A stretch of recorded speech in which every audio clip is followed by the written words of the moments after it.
Christmas, everybody, and welcome to a very special holiday celluloid and scotch. It seemed like a perfect idea for Carlito and I to go ahead and do a pure Christmas movie, at least to us. And that would be Diehard from 1988, starring Bruce Willis, Bonnie Bedelia, and Alan Rickman, rest in peace. As always, I'm Dan, and my co-host Carlito, the festive elf. Merry Christmas. So, did you see this in the theaters when it came out? Because I remember I didn't. This was a VHS movie for me, 100%. I was way too young. Yeah, I saw it on VHS. Actually, I might have seen people VHS for the younger crew. There were these rectangular boxes that held tape in them. And you're always adjusting the tracking on them or having to clean the tape heads. Yeah, it was fun. You're welcome. So I did some research on this movie, and I'm fucking fascinated. I can't wait to hear that. Originally based off of a book. Yeah, you didn't know that? I did not know that. I did not know that it was by a cop, a retired cop. So shit started making sense. This is one of those movies I watched. I never cared about how it was made or anything else to it because it's just so fucking entertaining. True. That's true. The budget on this movie also, for what it is, was completely fascinating. $28 million. Which, considering the amount of, blowing shit up. Yeah, that's not bad. No, I was completely surprised. And what Bruce Willis was paid for back then was fucking unreal for a guy who had never been a star in a movie. He was coming off of Moonlighting, which was a television show on ABC in 1986 with Sybil Shepherd. Like unreal as in a lot, or unreal as in not that much? I actually have the numbers of who he was being in reference to stars at that time. What he was getting paid was pretty exceptional. Let me pull up the production stuff. So he was paid $5 million, which for that point in time was a lot of money. Yeah.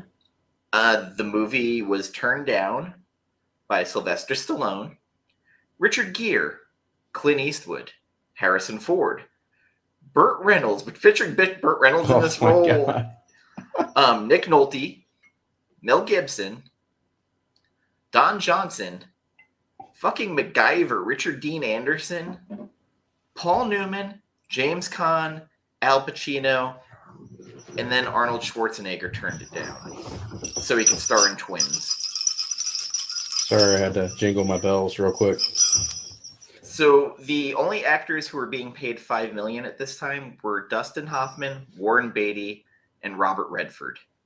Wow, he got as much as Warren Beatty. That's crazy. Yes. So basically, Fox was kind of on their balls on this because so many people turned it down.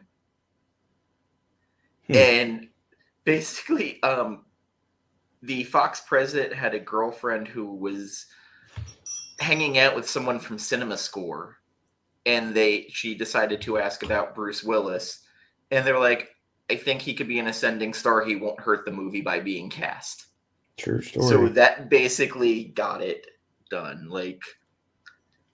Kind of an incredible thing in here. And they were still writing the movie as they were directing it. Alan Rickman had never been in a movie before. He was only in British theater. And the scene in this where he plays the American for a little bit, they added that in because they heard him doing a American imitation. So they wrote it in near the end. Really? Hi, Inja. Merry Christmas. Yeah, so there's stuff they were writing as it was going on. Originally, the character John McClane was being called John Ford, but it was too close to the former Western director, and they thought it'd be disrespectful. Yeah, it just doesn't have the same ring to it either. No, so they figured a fine Scottish name like McClane would fit in. And Yeah, Bruce hell yeah. Willis will forever say that the reason why people gravitate to this movie is because of the jersey of it all, because it's the everyman. Yeah, Like, I can kind of see that a little bit. but I can't see another person playing this role. No, I think he means like it appeals to every man in some way, kind of. It's kind of the schlub caught in the bad situation. Did you know that? I'm sure you already are going to talk about this, but I want to jump ahead just to sound like I'm smart. That he based his mannerisms and like the way he was acting off of Jimmy Stewart from It's a Wonderful Life. That I did not know. Yeah, that's pretty cool.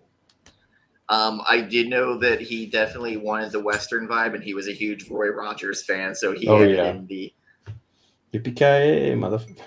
Thank you, Gore. Hey. Glad you survived as well. I also need to tell you that Gambit passed on your message to George Perez. I'll find out the response on next week when we do the stream New Year's Day.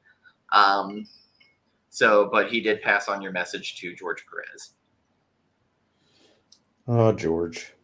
Yes, we're going to be doing a stream kind of basically celebrating George Perez. Nice.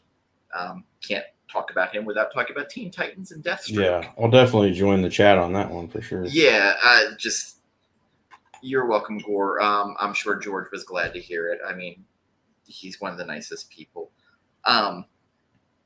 So domestic box office for this movie, 81 million, which 1988, gigantic amount. Yeah. Worldwide box office altogether, 139. In the inflation adjusted domestic box office would have been almost 200 million, 181. Strangely, this movie was never number one. Well, a lot of stuff came out. If I recall, it's ridiculous what came out that year. Yeah, it was just that year was crazy. But even still, it finished number 9 for top gross for the year. The late '80s, early '90s had just a crap ton of. Who Framed Roger Rabbit was a fucking monster that year. Oh, yeah. That ended up number 1. Coming to America, number 2. Number 3, Good Morning Vietnam. Oh, geez, yeah. Big. Oh, my God. Out. Crocodile Dundee 2. 3 Men and a Baby. Cocktail. Moonstruck. Beetlejuice. Oh, yes. Twins. A Fish Called Wanda. Willow. The Naked Gun. Scrooged. Rambo 3. Bull Durham. Young Guns. Colors. Jesus. Rain Man. Oh my God. Nightmare on Elm Street 4. Midnight Run. Like, The Accused. Child's Play. Good Lord. Dirty Rotten Scoundrels. Like, it is a fucking murderer's row of movies. The fact that it finished number 9 is incredible. Just incredible, like, movie after movie after movie after movie, and a lot that at some point we may talk about. Just incredible. John McTiernan, he did Predator before this, which I'm sure we'll talk about at some point because there's a lot to talk about. A lot of rewrites on this movie. It was filmed in LA in Century City, which at this point would probably be inconceivable because of how much it probably would cost to film there, which is why everybody fled to Canada. Vancouver, baby. Yes. And like, as we've talked about before, I can't picture this movie with anybody else. And Bruce Willis, I mean, this was his star turn. And this is before he started mailing it in. Yeah, way before. I thought he did a couple good things after this. He did. There were some good movies. Then there were the cash grabs. I think Hudson Hawk's the one I still can't figure out if it's supposed to be good or not. I had fun with that one. I know a It lot was of people okay. didn't. Of course, The Fifth Element, which we will do at some point. If you're Multi-pass. interested, the 4K of this is $15 right now at What? most major retailers. Yes. See, I only got the Blu-ray, so yeah, I should probably get on that.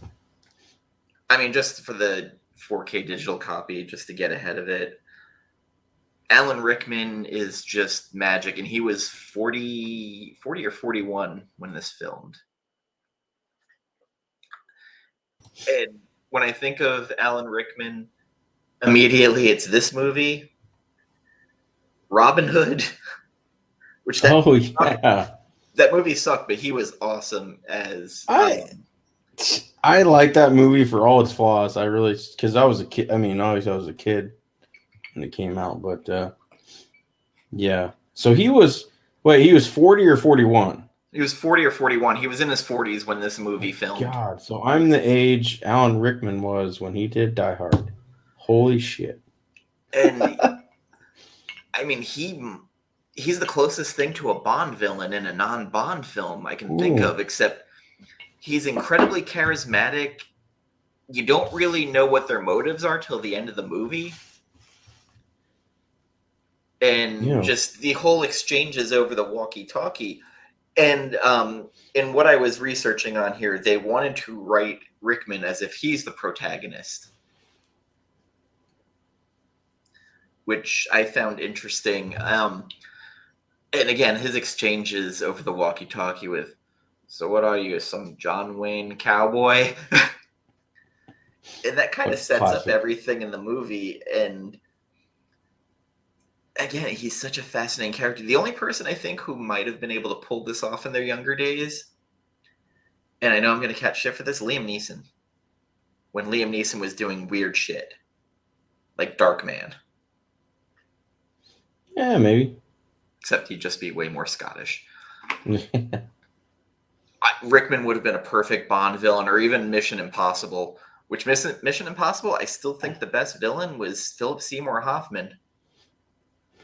I'm going to have to rewatch those. I don't really remember the villains too much. Well, he just had this line in there. He's like, "You got a girlfriend or wife? I'm going to find her. I'm going to hurt her."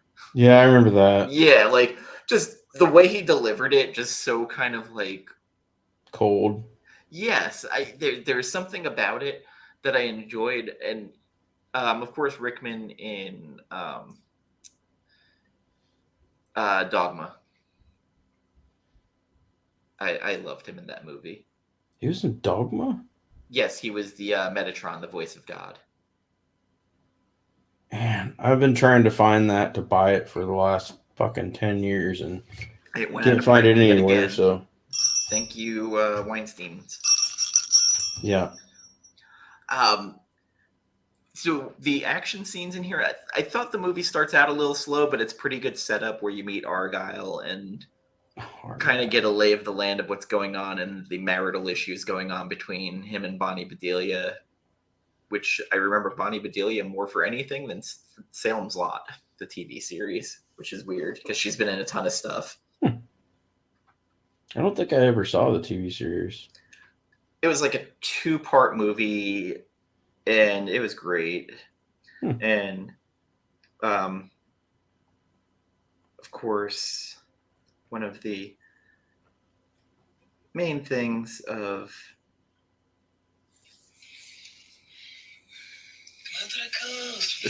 yeah. I remember that mostly from the trailers. So classic. Because that was always one of it, and the trailers always had that giant like crescendo opera, and then showing the big scene of him jumping off the building. The movie has like a great bit of heightening in it as you go on, like start slow and then build up. And I'll be damned if Carl isn't the scariest motherfucker. He is like the Terminator in this movie. Pretty fucking scary. He could be like a German Terminator or something. You're right on that. I like how everything that's like small in the beginning too plays a huge role towards the end. It was just so well written. I mean, very much. And then McTiernan some reason disappeared. Like, I don't think he's made any movies much at all I'm since. trying to think. Because I know I looked into this once, because there was one movie that I liked that he did, then he just, like, disappeared, and I was like, where the hell is he at? Yeah, it was one of those things He where took a like, lot of flack for something, what I recall, and then he just kind of faded away. I'm sure Gore probably knows. I've been slacking. Like, I haven't watched Hawkeye yet. I haven't watched... dude, you gotta watch Hawkeye, Spider-Man yet. Spider-Man was real good, too. I don't think it's the greatest Spider-Man movie ever, like some people are claiming, but it's pretty good. It's pretty good. I'm letting it kind of sit for a while before I'd say anything like that bold about it, but... Okay, McTiernan might have gotten put in film jail. Oh, okay. Yeah, I thought it was something like that. I don't know what, but... Oh, he did one of my other favorite movies. And this is not, like, one that most people think of. 13th Warrior. With Antonio Banderas. And then he did Rollerball in 2002. Rollerball. Oof. Thomas Crown Affair. Not bad. Die Hard with a Vengeance. Yeah, Last Action Hero. I like Die Hard with a Vengeance. Followed this up with The Hunt for Red October. Oh, that's okay. That's the one I rewatched this past year, and I saw it directed by John McTiernan. I'm like, are you fucking kidding me? Yeah, that's awesome. That is quite a follow-up. Last Action Hero. I mean, I don't think people understood what that movie was. It was a little ahead of its time, I think, but it was good though. I enjoyed it. So, Gore, I think they offered it to anybody who had any kind of acting cachet that could bring an audience. Yeah, that's Fox's MO back in the 80s, probably. I mean, I'm probably like Gary Oldman later on would have been offered this, or Keanu Reeves, which, God help me, that. Oof. Or The Rock. So I'm still waiting to see what happens with that Rock version of Big Trouble in Little China they were talking about doing. Like, it was going to be a remake, and then they were like, no, we're going to do a follow-up. I still got to watch the original. Yeah, that's going to be a movie we're going to do soon. Yeah. There's a lot to like about this movie. I'd say it also presents an ungodly amount of unlikable characters.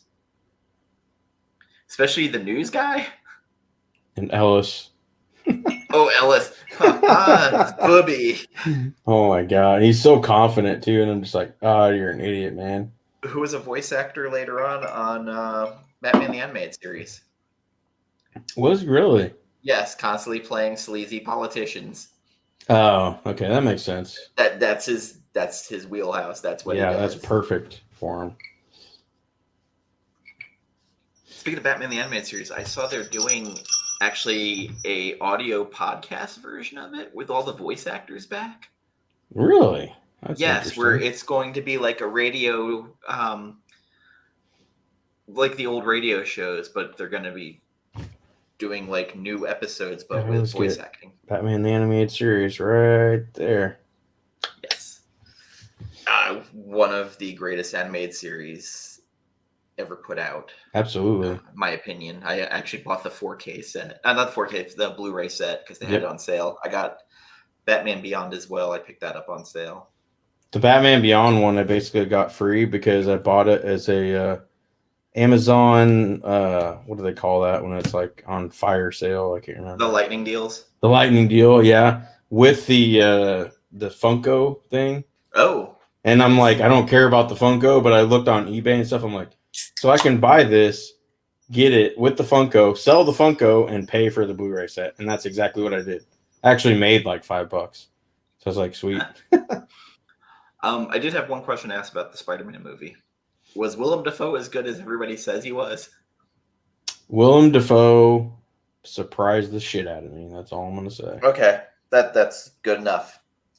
Because, I mean, I feel he's underrated, but he's in so much weird shit. Yeah. He kind of overshadows what he No, does. I'm with you, and I thought going into it, I'm like, he's a little long in the tooth to be doing this role, but completely wrong. And he did most of his stunts and everything too. So, because I know that they always say like, "Oh, he should be the Joker." He's the last person I want the Joker because that's who you'd expect. yeah, I'm kind of with you on that. Now,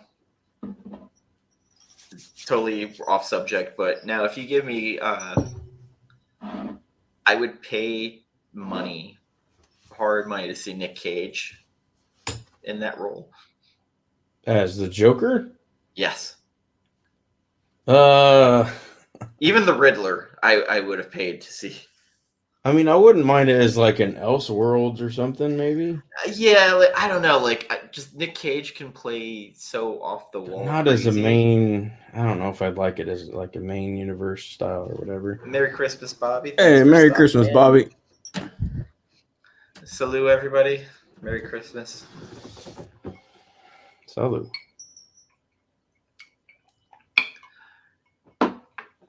So for you, what was the standout scene for you in the movie?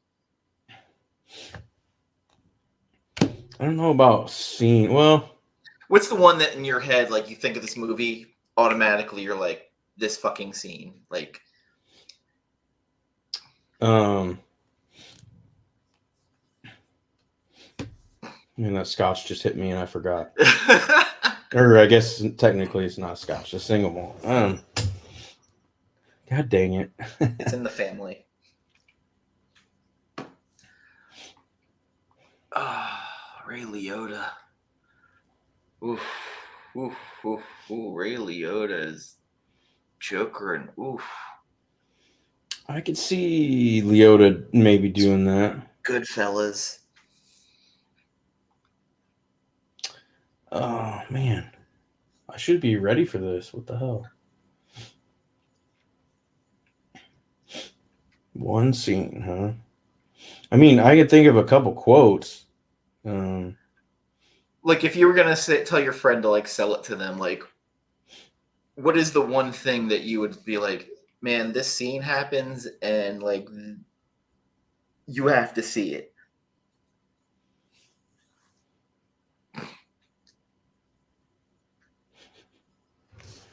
One scene. God dang, man, you're putting me on the spot.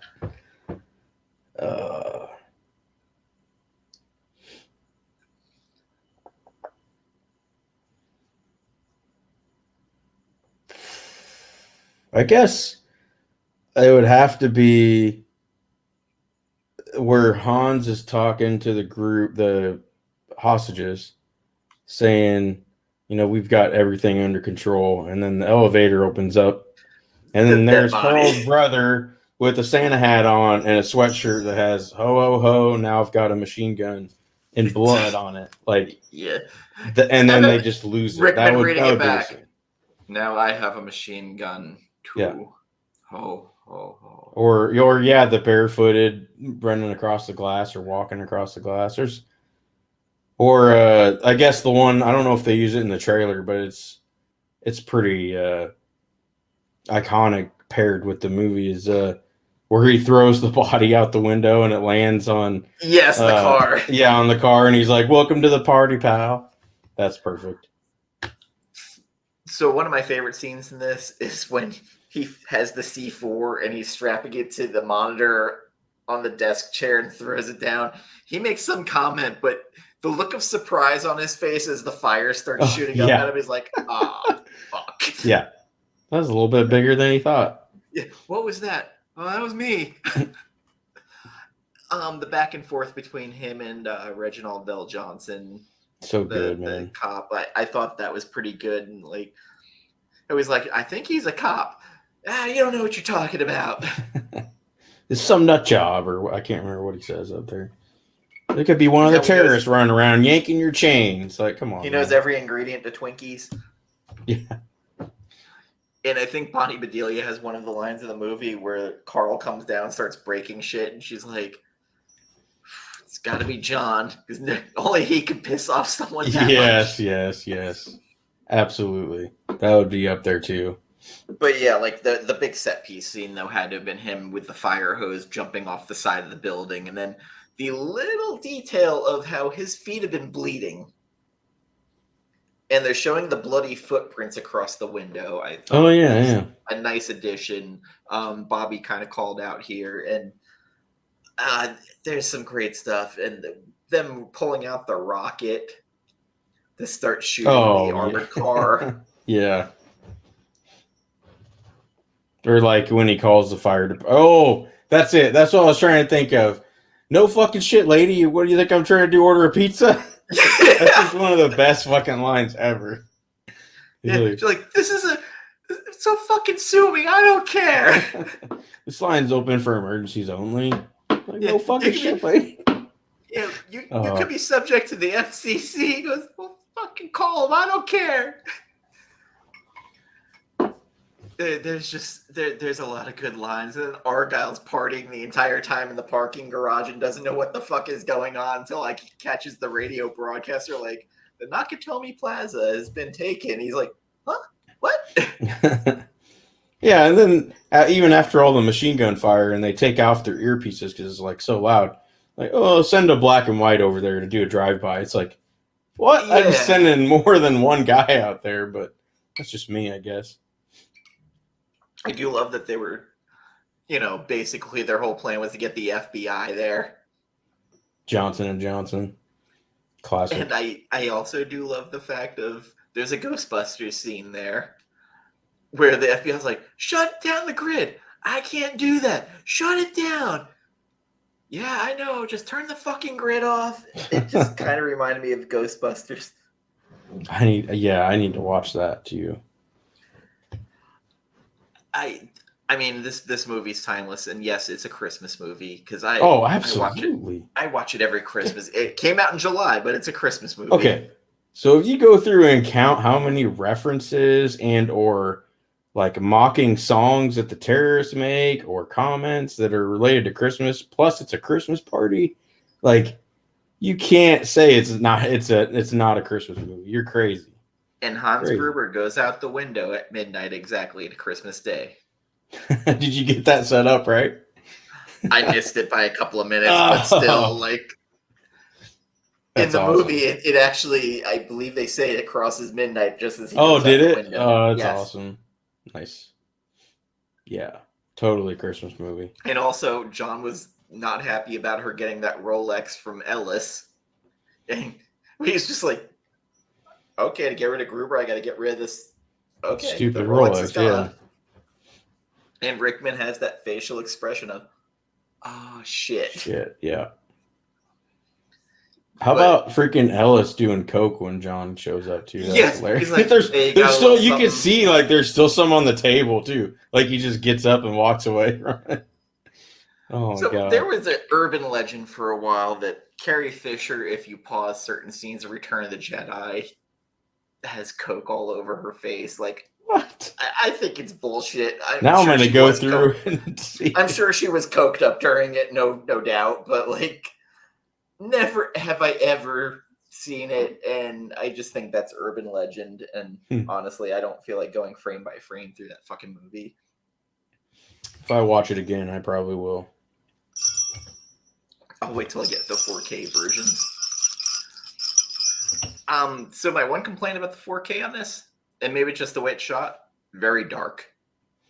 Is it? I've noticed that with some of the Fox 4Ks, it gets a lot darker than compared to the it was a little darker than I would have liked, so I had to actually turn all the lights out in the room to really get it. It's the first one my TV hasn't like really made like better. Auto look better or whatever. Yeah, I just think it was shot dark. The metachlorians come out of her nose. That's awesome. I'm pretty sure during that Star Wars Christmas special, she's coked out of her brain because I'm sure everybody is. But I hear that's not a bad thing. So like, there is a pull quote that they actually put on the bootlegs of it with George Lucas saying if he had the time and energy, he would go with an axe and destroy every copy. I believe that. It's fucking horrible. Like, they were just cashing in, and they have like Art Carney's in it, Roger Corman, like, just fucking weird shit. B. Arthur's working in the Creature Cantina as a What? bartender. Yeah, like, it's fucking insane. So I will give them a shout out. Red Letter Media, they're another YouTube channel that does movie stuff, did a commentary of, it's like worst of the worst, and they get drunk and watch the horrible shit, and okay. they did like an hour on it, and it's terrible. That sounds like a fun time. We should do Hi, something. Sheena. Like that. Hey, Sheena. Merry Christmas. We pretty much do this constantly. Getting drunk, but commentary wise, we have not, and that might be something in the future. Every now and then I have some decent quips about stuff. So, off topic, but I realized today I've had A Quiet Place 2 on 4K for like 2 months now, and I haven't watched it yet. And I still haven't watched it.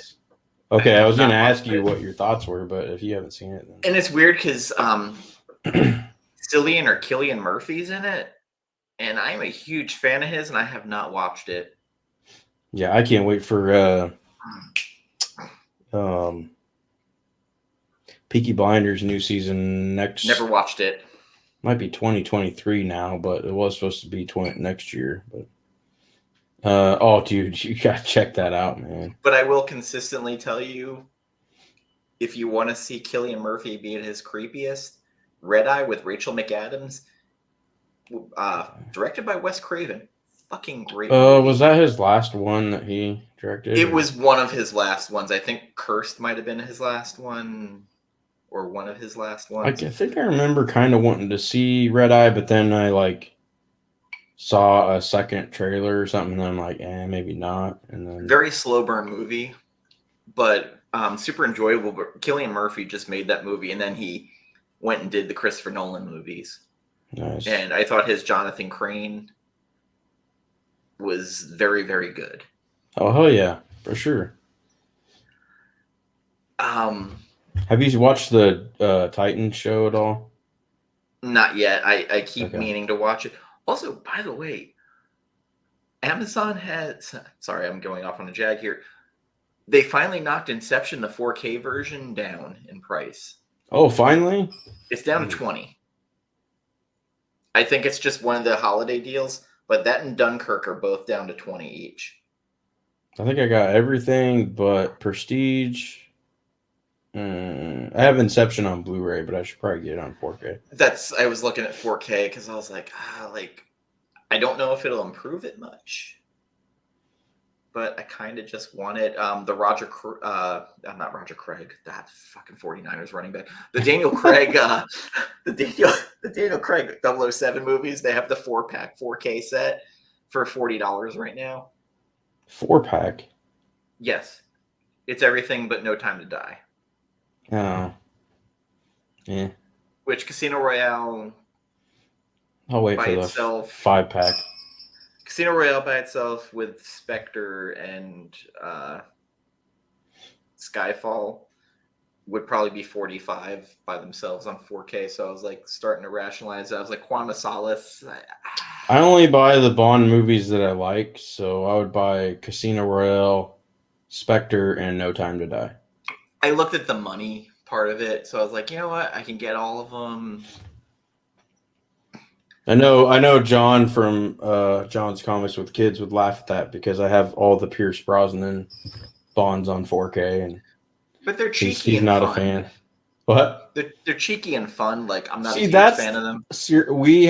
Our family had this, or at least the guys of our family had this discussion Christmas Eve at my brother's.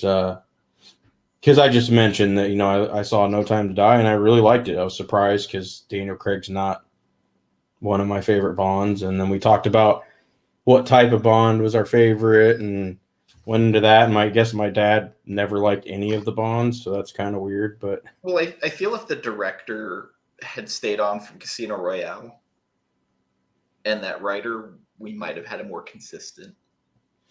Yeah, maybe. Because Casino Royale to me was aces. Like that was a great introduction to a new Bond, and having Mads Mikkelsen as the villain. Oh yeah, no doubt. Eva Green is Eva Green. So I get that. I guess my thing is the writing can definitely help for Daniel Craig, but he only goes to a certain point for me because I'm not a fan of the cold, muscly. Like I like the more suave, debonair, like fun and cheeky style Bond, which is not a knock on Daniel Craig's Bond. If anything, I mean he might be more realistic. I don't know, but like that's not what I like in my Bond because I grew up with, But then Roger Moore, I grew up with, who was insanely silly. Yeah, that might be a little too silly for me. I still like him, but he's not my favorite. Pierce is always gonna. He had the worst written films after GoldenEye, but I still enjoy him, like because of Pierce. He makes him enjoyable. So, and also, what's his face is the villain in Never Dies. Tomorrow Never Dies. Even though his villain is just one note, he's still so good. God, I can't remember his name. He was the high priest guy or whatever that arrested Circe and oh god. Game of Thrones. I can't remember his name for it's killing me, but it's probably the single malt. Jonathan Pryce. Jonathan Pryce, that's it. Yeah. He's awesome. I almost saw this one because Michelle Yeoh is in it, and I love Asian and she cinema. is fucking fantastic in that movie. We'll get off on this jag in a little bit later about Michelle Yeoh because I can do a whole episode on Asian cinema. So the Die Hard series as a whole, like speaking as Bond as a series, like the second one, pretty good. The third one with Samuel L. Jackson, to me, I didn't love it. But I love that it was Gruber's brother. Oh, yeah, dude. That twist made almost the whole movie, I think. But also, pretty fantastic actor playing Jeremy Irons. Yeah. Absolutely. I might be one of two people that actually likes Live Free or Die Hard. I don't mind that one. I don't think it's that bad. That's the Timothy Oliphant villain, right? Yeah, and Maggie That's not bad. Justin Long.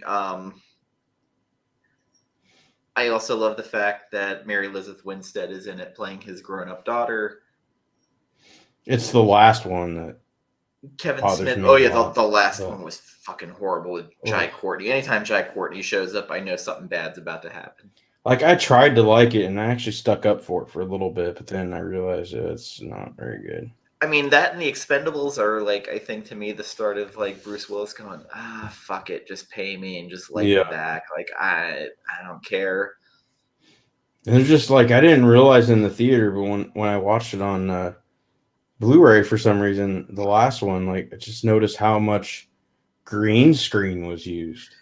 Like holy shit! Like it felt like 90% of it was green screen. Like what's going on here? So. I don't know. Maybe Fox was hurting at that point. They probably were, but Fox is a weird. Well, yeah, that was pretty close to them, getting ready to get bought out. Yeah, they probably couldn't shoot on location. Too expensive. Probably they did that in Russia? Supposedly. Yeah. It's probably like Kyrgyzstan or something. Like, it looks close enough. It's probably in New Mexico somewhere. It's a soundstage in Atlanta. Yeah. Which weirdly everything films there because I guess Marvel has this giant fucking studio there. Yeah, they do. Although I don't know because of all the. Well. Anyway, what was I gonna say? Oh, can we just talk about? And I know everybody hates this, but I always go into the scores. But Michael Kamen, rest in peace. Like. Holy shit, his fucking score on this is phenomenal. I've been trying to buy it online for years, and it's like $200 for the CD. And I'm like, I want it, but I'm not paying that much. The cinematographer on this? Oh, yeah, who did the cinematography? Fucking Jan de Bont. Oh, Speed. Yes. Yeah. Like, Nice. unfucking real. Speed, The Haunting, Minority Report, Twister. Ooh, Minority Report. That's one I got to get on 4K too. I don't know if I need it in 4K, but I remember it was one of those movies like it's kind of underrated. I don't know if I have it on Blu-ray. That's the only reason why. If I'm going to buy it, I'll just get the 4K because I'll get both. But Lethal Weapon 3. Oh, yeah. Basic Instinct, Flatliners, The Hunt for Red October, Black Rain. Definitely has a style, and I like pretty much everything. Jewel of the Nile. What was it? All the Right Moves. Cujo. All the Right Moves. He's been just involved with a ton of movies. Long career.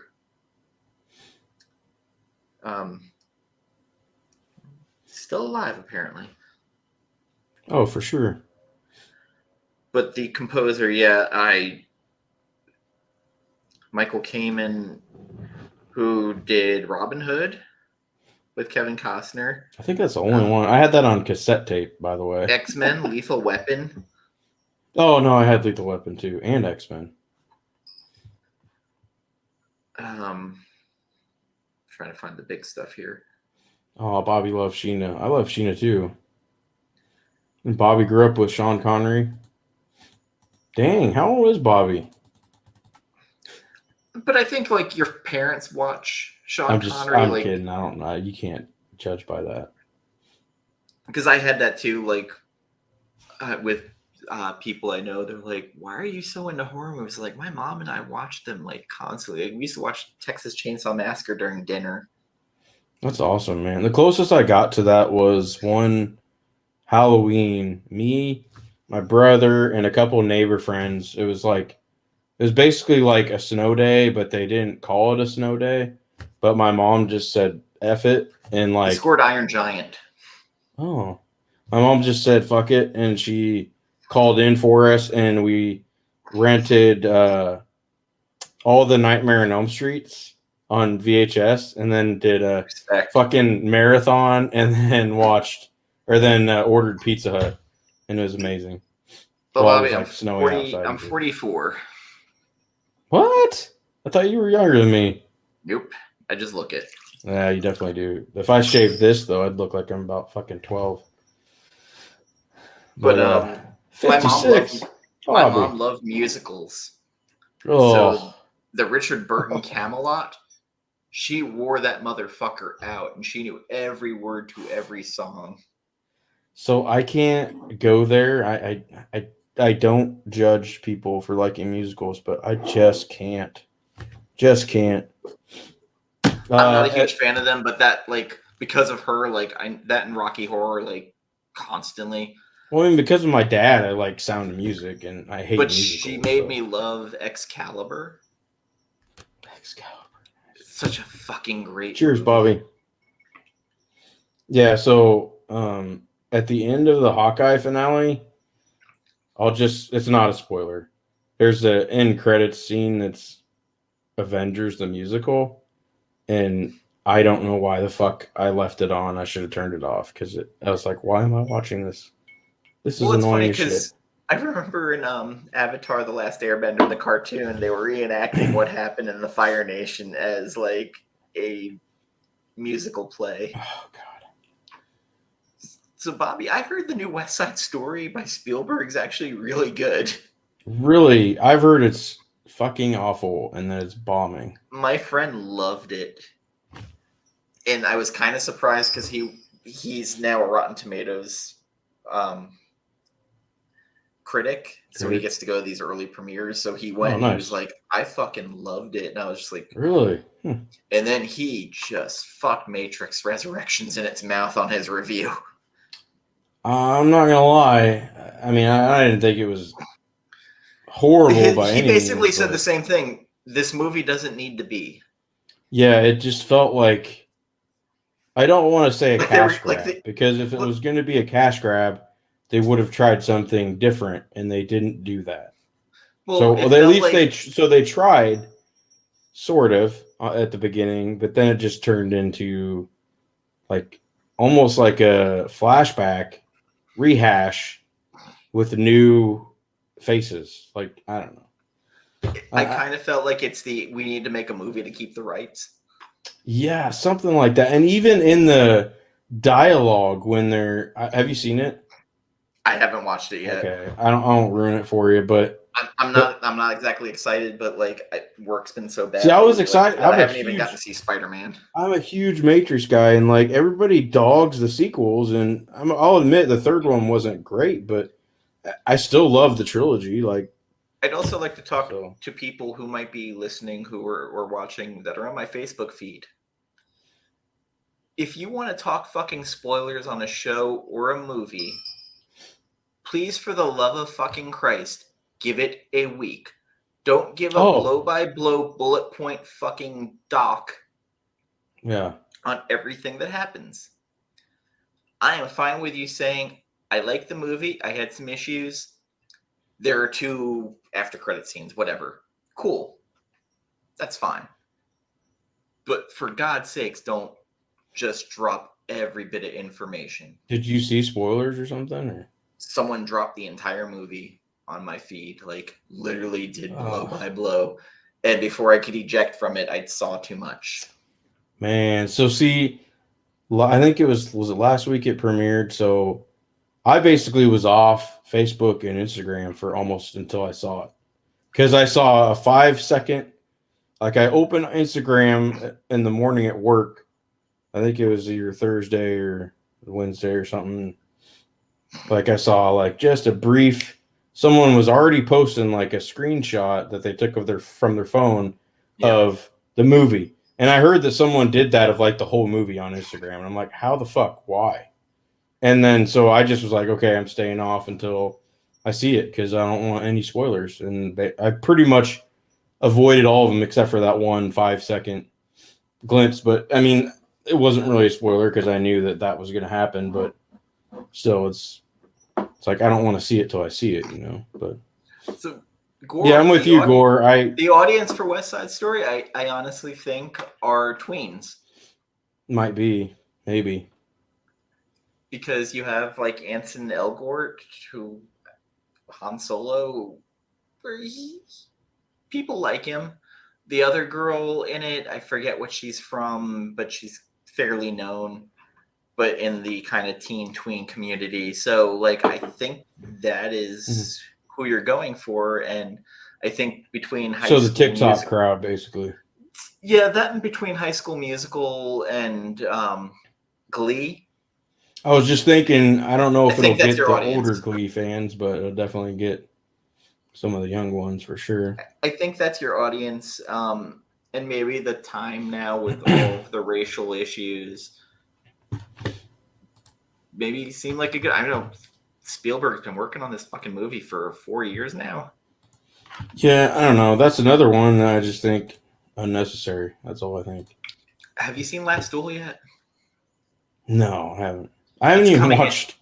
It's coming out. I think I'm going to just pick it up for shits and giggles. I need to watch Green Knight. I need to watch Green Knight, yes. I need to watch the Raid. There's so many movies, and I have time this weekend to do it, so I'm gonna definitely do it.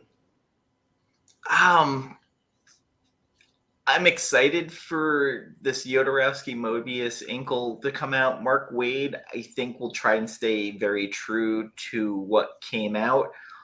The weird thing is, though, I don't know if people will understand the whole Inkle Fifth Element, how basically Inkle was kind of taken from liberally for Fifth Element. But, I mean, the fact that Jodorowsky's name might be out there and we'll get him on the interview circuit makes me very happy. And Mobius, I don't think Americans appreciate enough. I love his work, but, I mean, I used to, like, hunt his work when he was doing the stuff for the Epic line. What was it, Blueberry? Goddamn, I can't remember what it was. Morrison would be interesting tackling it. I just feel like there's better people out there because Morrison doesn't write film. And I think there's a way that you have to write cinematically, and I don't think Morrison has that in him. Where Mark Miller, for some reason, writes everything cinematically.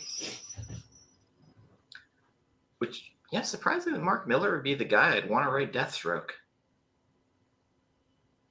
Because he does that very kinetic, violent style. Interesting. Just saying. So, for Die Hard. Yeah, back to Die Hard. Back to I am pretty much... It's not a perfect movie by far. What? I don't think it's a perfect movie. What is not perfect about it? Tell me right now. I think the dead time in the beginning, pacing-wise. Man, this is all just set up. But, like, it's in the high 8s for me out of 10. It's just not enough to push it over 9. But it's fucking entertaining. The action, once it gets going, is great. The isolation in how basically John only has this other cop as his voice in the dark. And they're back and forth, and he's like, well, maybe, your kid's got me pushing my kid on the swing. Like, there's something there. And then the story by Reginald VelJohnson, who we all know, who is the father on Family Matters, eventually, as Carl Winslow, where he tells the story about him shooting the kid that pulled the gun on him, and it sent him to the desk. And his redemption at the end, which we have to talk about. Like, Carl should be dead. Yeah, I go back and forth on that. Like, sometimes you think everything's over, and Carl, half his face burned. Yeah. Walks Andy down was with a choked to machine death, gun. basically. Everybody hits the ground. It's like, and Reginald VelJohnson pulls out the gun, and it's the first time he's pulled it in forever. Squeezes. I mean, it was a good complete. It was a good arc for him. Like, it's nice that they went back and finished that, and like little things like about at the beginning when he's on the airplane and the guy talks about take off your shoes and socks and make your fists with toes. That's the whole reason why he was barefoot during that whole thing. If he hadn't heard that on the plane, he would have probably had his shoes on. So it like changes the whole narrative at the end of the film, which is awesome. But or like Fifth Element, you can't ignore. And I think that's an outlier for him because it's a perfect bit of weirdness that I don't know if his career had been on a downslide at the time he would have ever been on. See, I thought he was good in 12 Monkeys. 12 Monkeys bombed.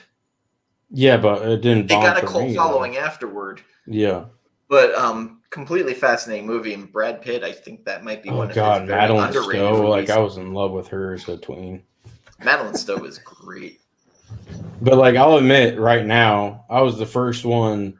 I'll be the first one to say during the 90s and even maybe early 2000s, I was the biggest Bruce Willis fanboy ever. So even some of his shitty movies that people made fun of or whatever, I still bought like every one of them that came out. So okay, I'm gonna ask you: did you own his music CD, The Return of Bruno? No. Okay, well there you go. That's where I drew the line. Is him and Don Johnson that same like time frame both put out albums? No, I draw the line at that. Both properly ignored.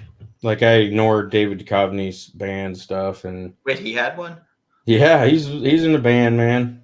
I mean, Russell Crowe, I know, tried real hard with his. Johnny Depp and a bunch of people, and I'm just like, nah, I'm not really into it. But I'd say I'm about an 8.5 on this movie. And I could go back and forth on it, but I think that's where I am on it, where I think for me, 9 to 10 is like rare air breed movies. I think so far on the show, one movie's cracked that for me, and that was 7. I'm gonna have to go back and look at my scores. I don't even remember. You, John, and I were all pretty consistent on 7, but we were all in the 9s. Yeah. I don't think I've given higher than a 9. I don't believe. Maybe. Tenet, No. you were pretty fucking high on. Yeah, but we didn't actually like review that, did we?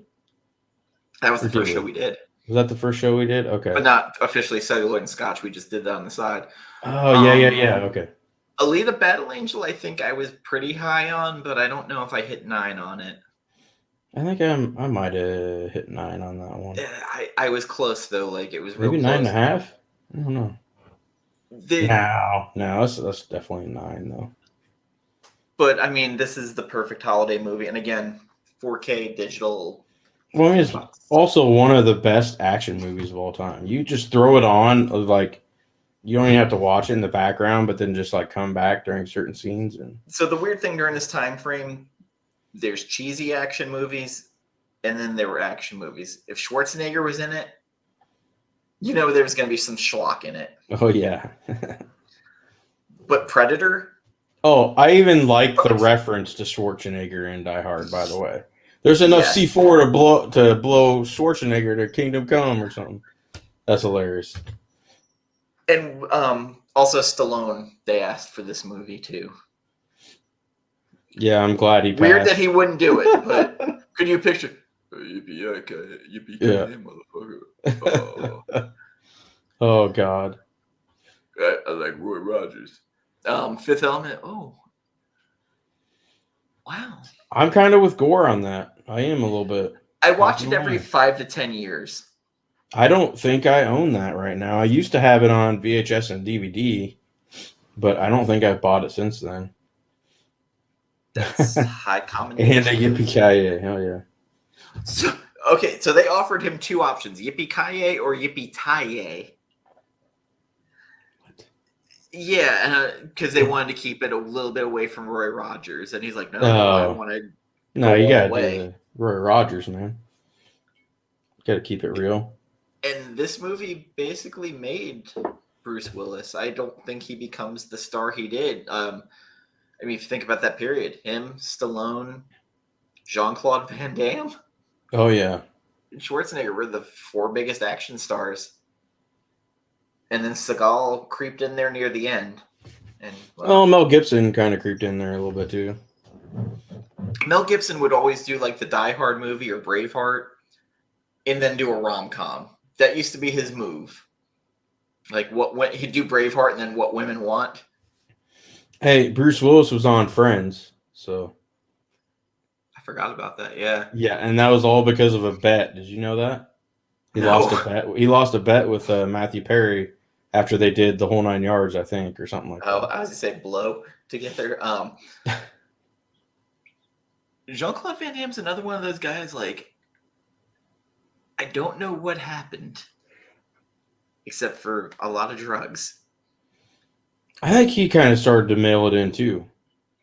He just kind of came. His star got so high, and then he got so high. Yeah. Because combo pack. To me, like the bittersweet end was Street Fighter. Sadly, the last Raul Julia movie we ever saw. Oh shit! Is that right? He died immediately after that movie came out. Probably killed him. Sorry.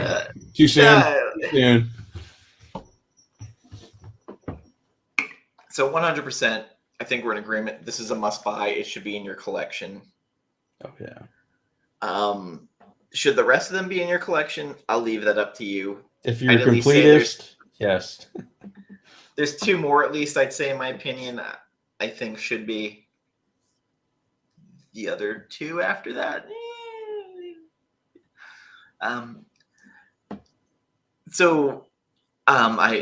Other holiday movies now.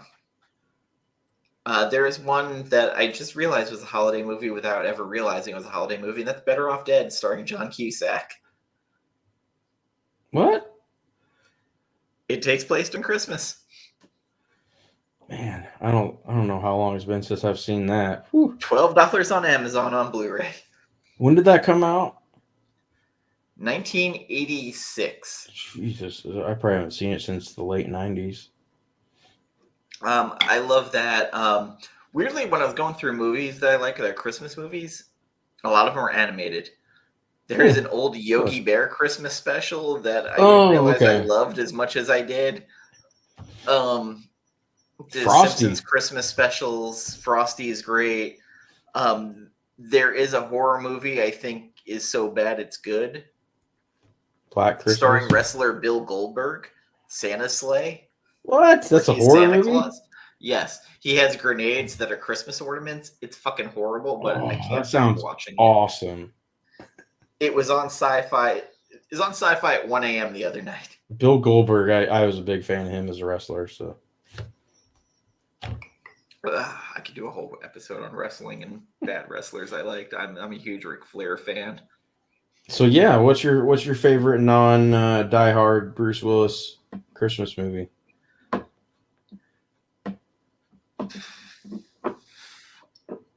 Okay, so this is completely from when I was a kid. There's a Laurel and Hardy movie called March of the Wooden Soldiers. It's on every year. It's black and white. Laurel and Hardy, so of course it was old as fuck.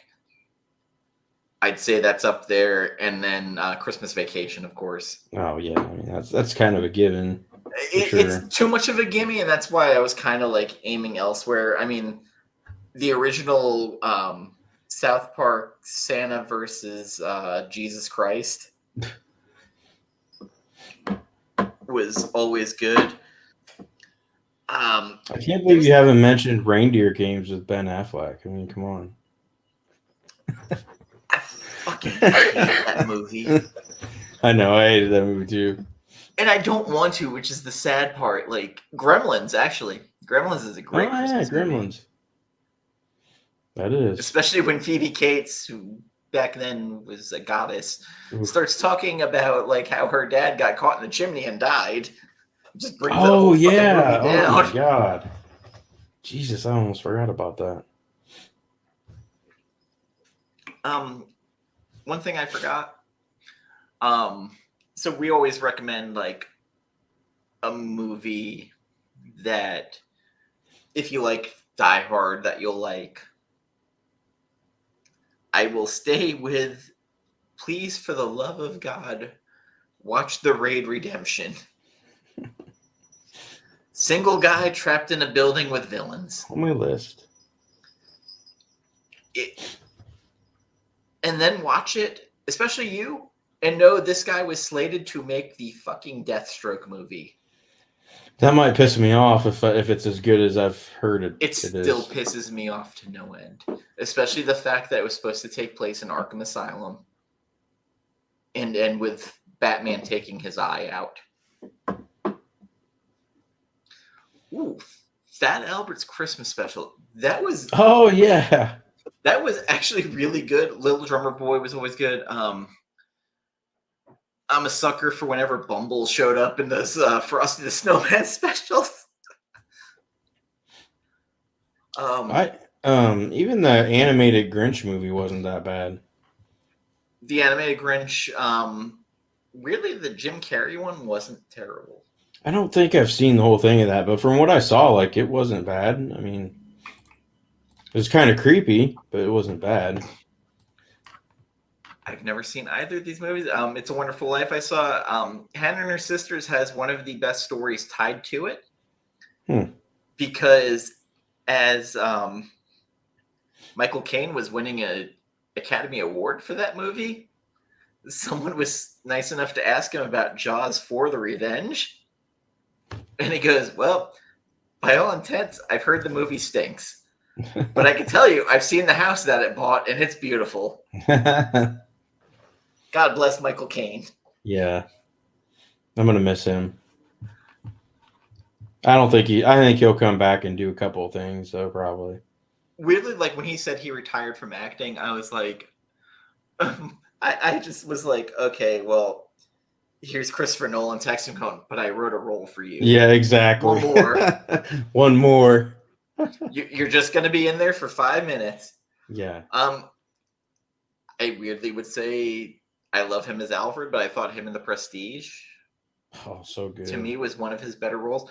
The Prestige, we gave that all over 9. Did we? Yes. John gave it a fucking 10. Ooh, yeah, I don't know if I could do 10. I think I I didn't went give a like 10 on that, but 9.5. I think I was a 9. 9 or 9.5 for sure. Yeah, I Which, think 10's only reserved for Tenet.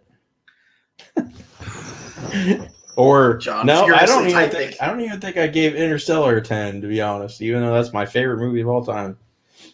But I'm still.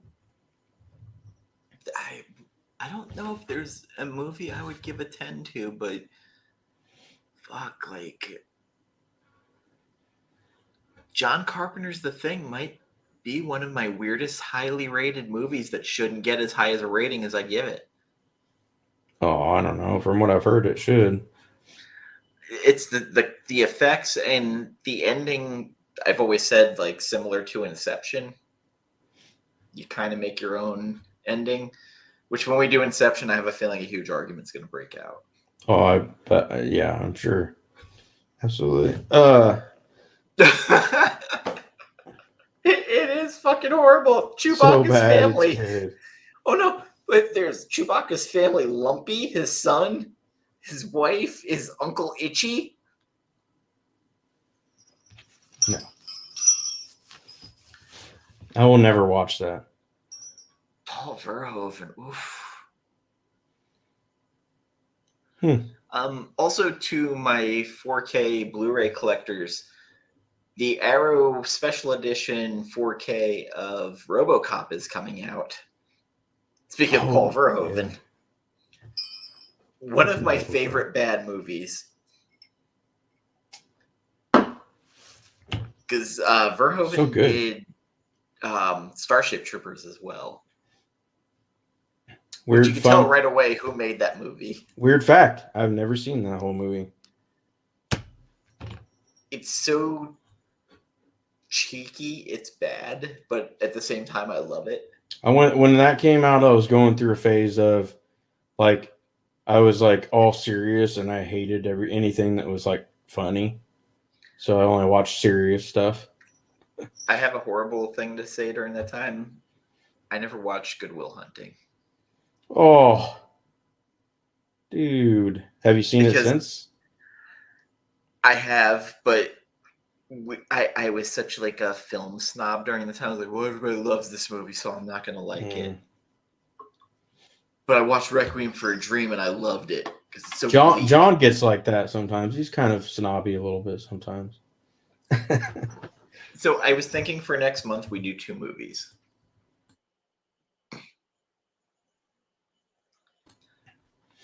Well, can I do my Christmas movie before we go 100%. on? Jesus, Dan. All right. No. I was just forewarning that I think I want to do 2. So, Just Friends. Christmas movie. Ryan Reynolds. What's her name? Jamie. She was in Road Trip. Not Jamie King. I've never seen that. You've never seen it? No. Oh my god, dude. Also, I'm sorry, I just want to. Amy Smart. Amy Smart. That's Smart. Did you see Michael Keaton's having this weird renaissance? He's in Batgirl now. Yeah, I'm not going to talk about that. I just like Michael Keaton getting work. I'm not quite sure I'm sold on the Batgirl yet. I'm just a Michael Keaton fan. Like I think he can do more than he does, but like he's I'm a fan. Oh, for sure, yeah.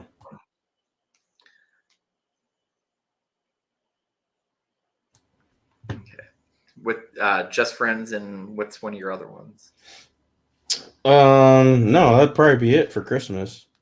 I mean, Christmas Vacation, obviously. Also, check out Amy Smart in Crank.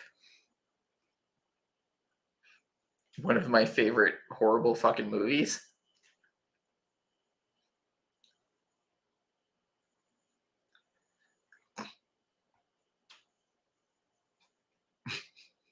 Sorry, I was choking up a Coughing. storm there. What was one of your favorite movies? Oh, I said Amy Smart was in Crank, one of my favorite horrible movies. Oh, yeah.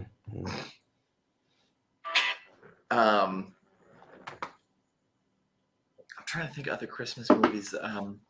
So there is a foreign movie called Rare Exports. And it's hard to describe. It's Dutch. It's fucking weird. But basically, it's little killer Santa Claus.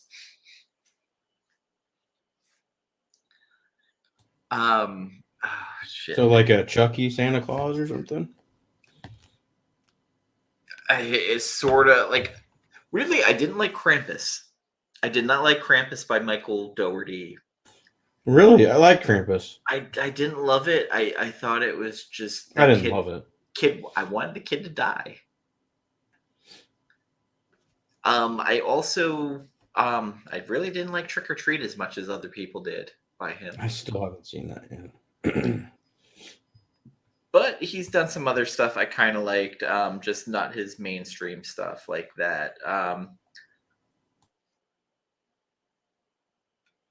trying to think of other Christmas movies. There's so many, like, vaguely Christmas movies. I mean, of course, Christmas Story, which we see every year, constantly, nonstop.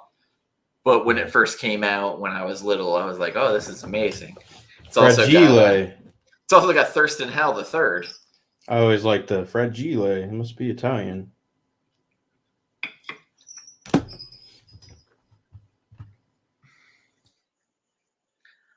I have not seen that. Cabin in the Sky. That's fascinating. Oh, it's a musical? I'm out. I mean, that's almost like... oh, God, what... The Devil and Daniel Webster? Where they fight over the guy's soul. God, The Simpsons. The Simpsons did a parody of fucking everything. So is South Park, really.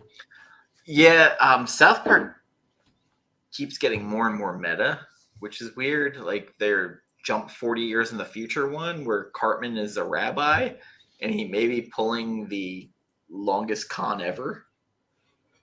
Huh. Ooh, Lena Horne. That's Give it a chance. That sounds like a song from a musical. Give it a chance. I'm not even gonna. No, not going there. Remember South Park when they had that episode where they did High School Musical, where they started fucking with it, and they're like, I guess we gotta lean into this, guys. So I'm gonna be back in just a moment.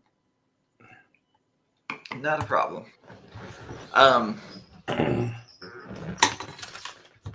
Your mic's on still? Okay. So, as I was talking about, like, other action movies, I think that are kind of in the diehard genre. Part of me wants to say Taken, the original with Liam Neeson. Liam Neeson has excelled in the dad action movies, and I think this kind of falls into the dad action movies genre quite a bit. Also, The Equalizer with Denzel Washington, which I think is really underrated. The Equalizer was the weirdest remake ever to have, and yet it's fascinatingly good. You can pick it up cheap. And also Clive Owen in oh good God, I can't remember the name of the movie now. Pardon me, I hate going on IMDb during the shows, but I'm going to have to. Shoot 'em Up. Clive Owen in Shoot 'em Up is one of the dumbest, funniest action movies ever made. Paul Giamatti playing the bad guy is fascinating, and then when you start reading into it and you realize that Paul Giamatti is supposed to be Elmer Fudd, and Clive Owen is Bugs Bunny, makes it way, way more like understanding. It's kind of like All-Star Batman and Robin, where you realize that the reason why it's so fucking insane is that because you're supposed to be viewing it from Robin being a 12-year-old kid with this fucking batshit insane Batman. Lethal Weapon, also great. 80s Equalizer show, which was it Brian Dennehy? Oh God, I can't. No, not Brian Dennehy. So Gore, have you seen Spider-Man No Way Home? Probably not.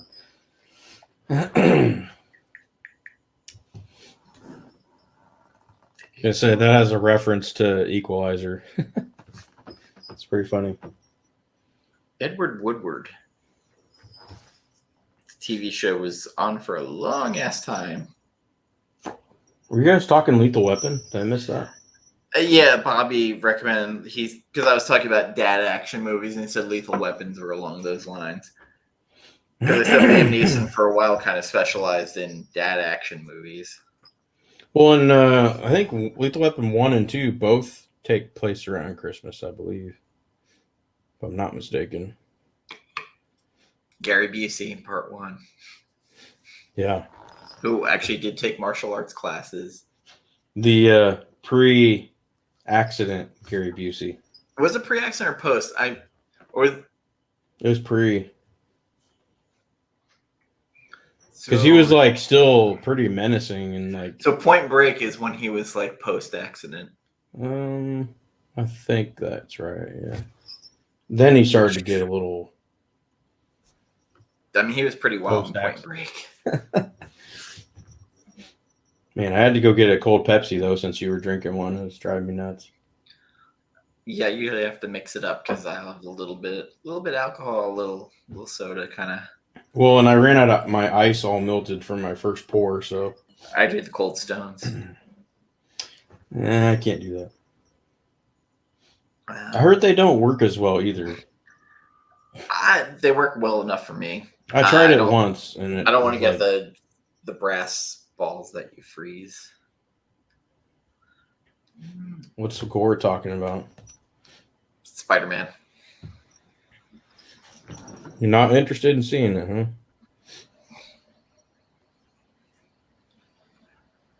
Weirdly, this is the one I felt like I haven't had to run out and see. The Mysterio one, Far From Home, I didn't love. I really liked that one a lot. It was fine. Like I don't know. I think I'm in a weird place with cinema where Dune was the last movie I really had to go see. And then also, I think I saw Eternals was the last movie I saw in the theater. Oof. Eternals and Spider-Man are the only two in a row of the Marvel movies that I haven't seen in the theater. So, where'd you see Spider-Man at? Or I mean that I haven't seen on opening night for MCU. Oh, okay. Sorry. I had dual thoughts going at the same time. I'm glad I'm not the only one, Ninja. It's weird. I've been struggling with it. Like I should want to go see it. Like Gambit went and saw it opening night, and I just couldn't. Plus, I've been working 10 to 12 hours a day. So that. What did Gambit say? Gambit cried. And from what I saw in spoilers, I know exactly what he cried at. So. I didn't, but I was close. It was good, man. It's good. Like I said, I don't know about all these crazy people saying it's the greatest Spider-Man movie ever, but it's definitely pretty good. So my friend who's a reviewer, he went and said Spider-Man 2 with Tobey Maguire was probably still his favorite. I think it's kind of fair. That Spider-Man 2 was good. It was real good. I'm not a huge Tobey fan, but I'm not either. But Alfred Molina, that was an interesting villain, at least. No, that was definitely. I mean that or the first one, even I would argue, are like right on par with each other. So Also, like, I didn't comment on it live or even the comments on the show, but Inja, I'm so proud of you getting on live stream to talk Saga the other day, because I know how much you have hangups about going live and doing stuff. So, Saga, what's that? it is a comic that people love. What? But Never I just heard wanted of it. to commend you on being able to do that. You were on with all your girls, so I'm sure that helped. But I know it can be tough, and great job. Kirsten Dunst is my favorite Spider-Man. Even though shit's Spider-Man. Is what? Kirsten Dunst. Oh man, that's funny. I will say, I did love her in Interview with a Vampire, and also the Never seen Virgin it. Suicides. You're welcome, Ninja. Like I said, I know how hard it is to get on and do this on air. Like it sucks. It's hard. And then you start like looking at comments afterward and you start freaking out. But it gets easier.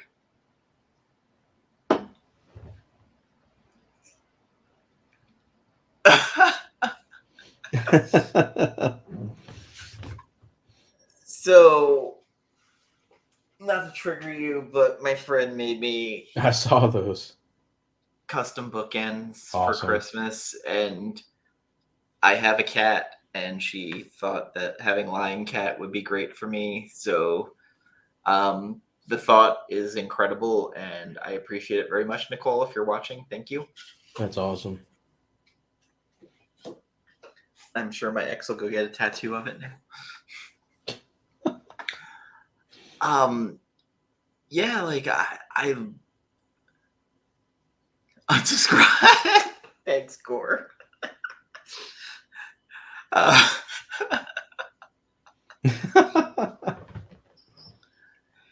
It's a good read. It really is. It was something unique at the time that I think I needed as a reader. Can it be a little bit egregious? Yes. But I still love it. It's a giant, big cosmic soap opera. Oh, like Star Wars. Yeah, kind of. Star Wars has become a major soap opera, but I'm kind of curious where things go in the future. Like now, Patty Jenkins doing that Rogue Squadron movie. Like I don't know how it's gonna work. Because boy, I hated Wonder Woman 84.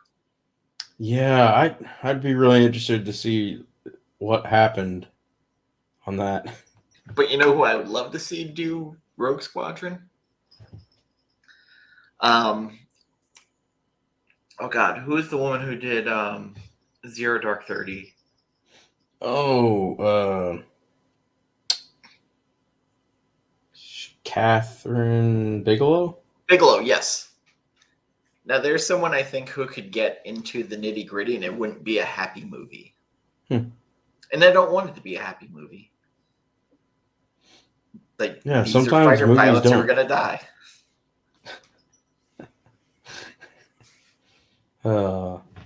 Like Jeremy Renner at the end of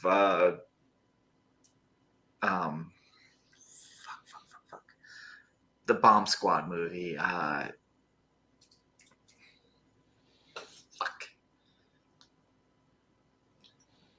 Bomb Squad movie. Oh, the military one? Yeah. Yeah, I know what you're talking the one that about. was up for the Oscar. And I haven't even seen that, but I still know what you're talking about. Hurt Locker.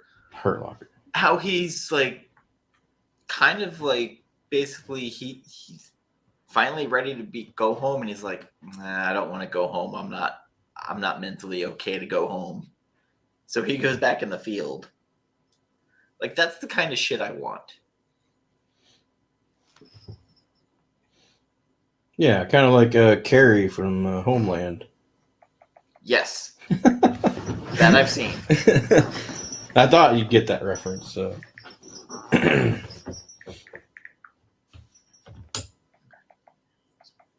Catherine Bigelow has an interesting career.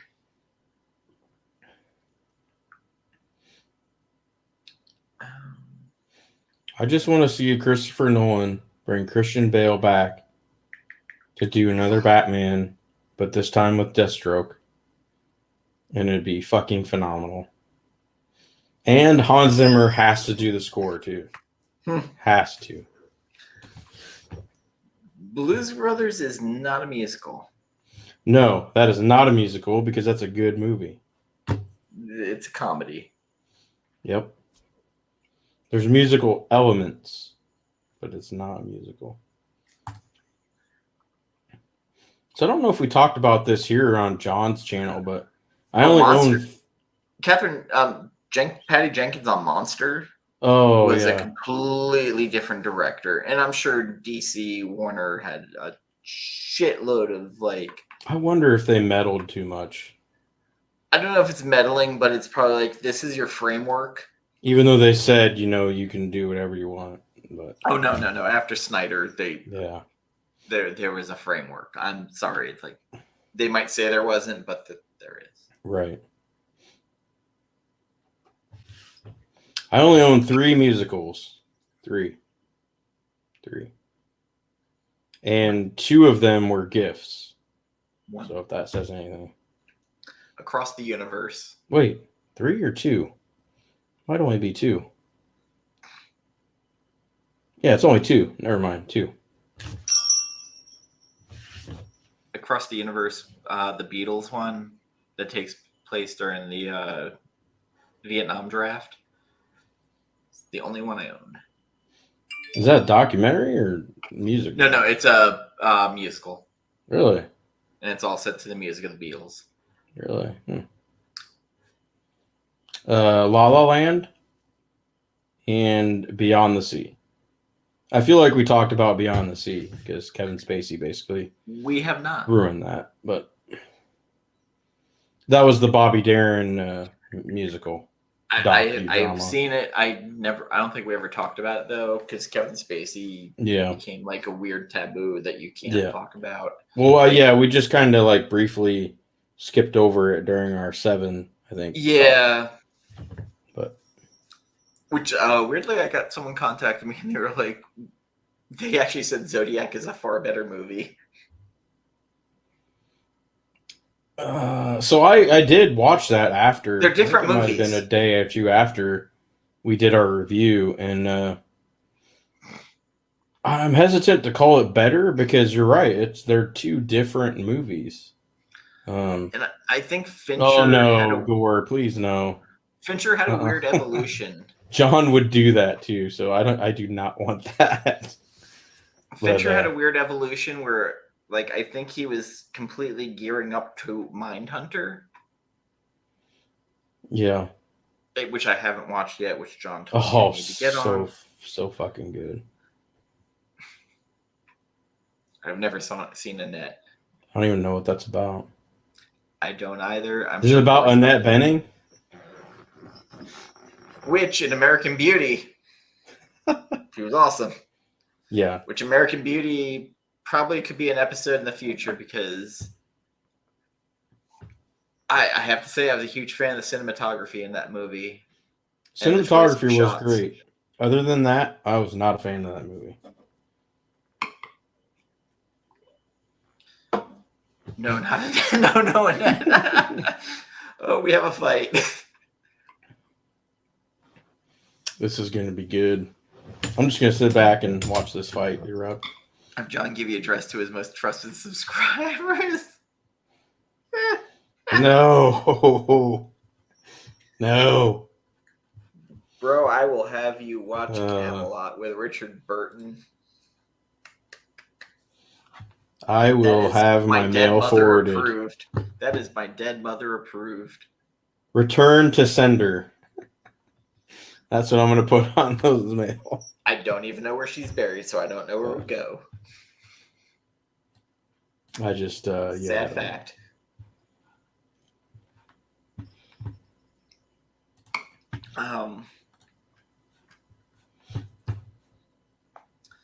trying to see what's coming out this month that we might be excited about. There's stuff coming out in February I'm actually excited about. Can't remember what. January is always the most horrible month for movies. Yeah. Like January is the dump movie, or the dump of movies. Harry Potter 20th Anniversary Return to Hogwarts. Oh, yeah. Oddly enough, I'm kind of excited about that. The Legend of La Llorona, which Danny Trejo's in it, so I already know it's not going to be good.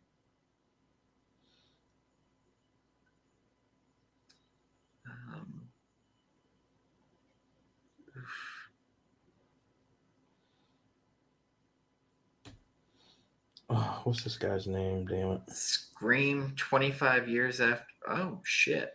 Okay. Scream. Jason Isaacs, that's right. Scream 5 comes out. Oh, yeah.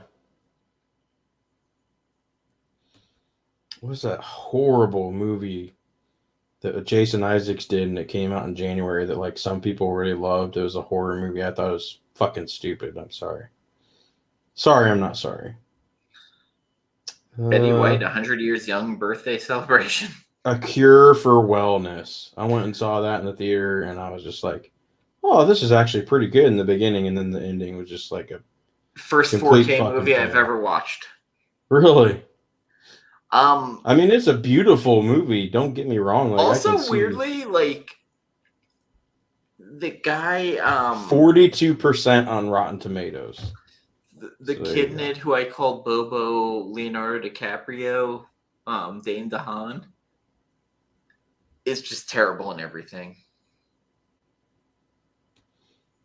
That's right. Yep. 26 million box office. That's horrible. Oh my God. Die Hard did more than that in the 80s. That's hilarious. Morbius comes out January 28th. Morbius. Yeah, I'm kind of I'll watch it. I don't know if I'm going to go to the theater. Well, I guess it's Sony, so I'll have to.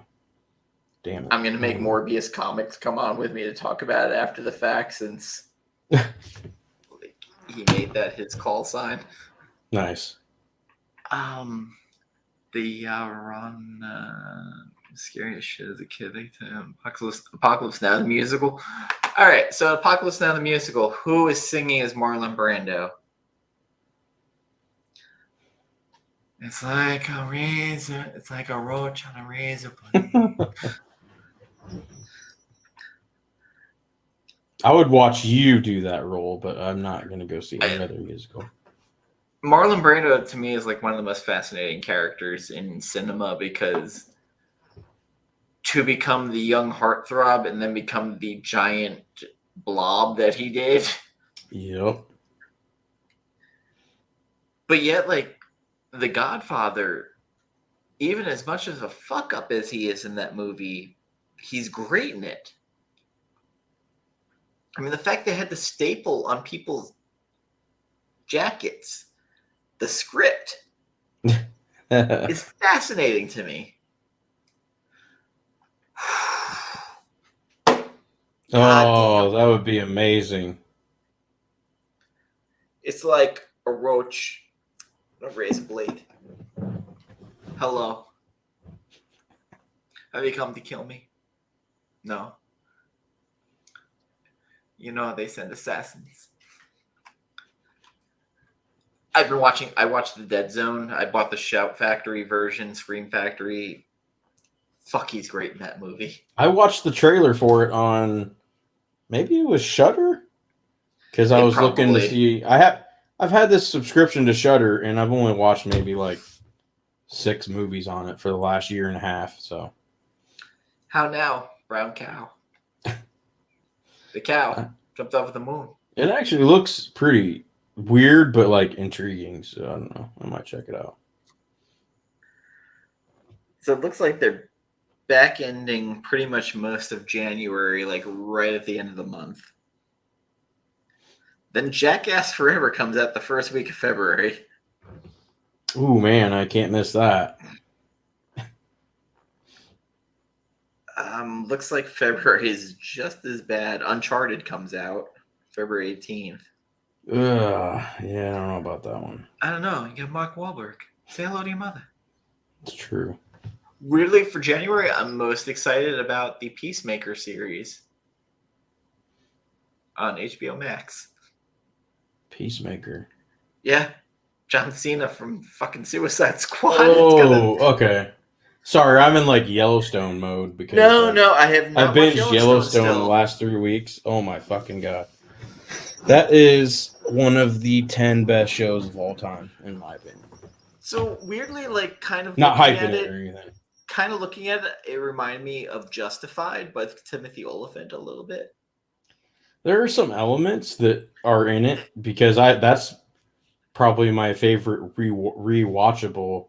And I will show tell like everybody, that. Justified, if you have not watched it, Timothy Olyphant is fucking great in that movie. That And so show, is and Walter Goggins. Natalie Z and Yes. Zaya or Zaya. I I think it's Z, but yeah, like that show, I could rewatch that till I die. That'd be great. But March 4th, we have the Batman. ooh, March, huh? Yep. Like that could make or break Warner Brothers. Yeah, they're putting a lot of advertising on that one for sure. They're putting a lot of faith in Matthew. Oh God, what the fuck is his last name? Vaughn. Nope, not Matthew Vaughn. Matt Reeves. Sorry, Reeves. Yes, Yep. the Planet of the Apes. Oh, this Who's is Matthew in your Vaughn? wheelhouse. He did the X-Men First Class and Kick-Ass. So long story short, Goal, I'm gonna make this simple. It's a rancher trying to defend his land against the corporate interests of America. So kind of the age-old story of like Scandalous John and other westerns and other movies and TV shows of, even when the Indians had the land, of people coming in and trying to take it and whatnot. And so it's like the last big ranch of Wyoming, I believe, or Montana. The Book of Boba Fett comes out around the same time as well. A lot of people were hyped for that. So April, we start getting some interesting stuff. Sonic the Hedgehog 2. Bullet Train comes back. I still haven't seen Sonic the Hedgehog 1. The new Fantastic Beasts movie, which, good or bad, it always makes money. The Northman, which I am very curious about. I still want to see like a really good remake of The Great Train Robbery, because that was one of my favorite books as a kid. May, Doctor Strange. Ooh, I'm super stoked for that, especially after DC's League of Super Pets animated. Top Gun Maverick. I'm actually, I actually got the feels when I saw that preview. Bob's Burgers, the movie. Theater. June, we have Jurassic World. Dominion. Yeah, Jurassic World. The Black Phone, which I fucking love this trailer, and I'm sad that it's pushed all the way to June with Ethan Hawke. The trailer, it'll get you hooked.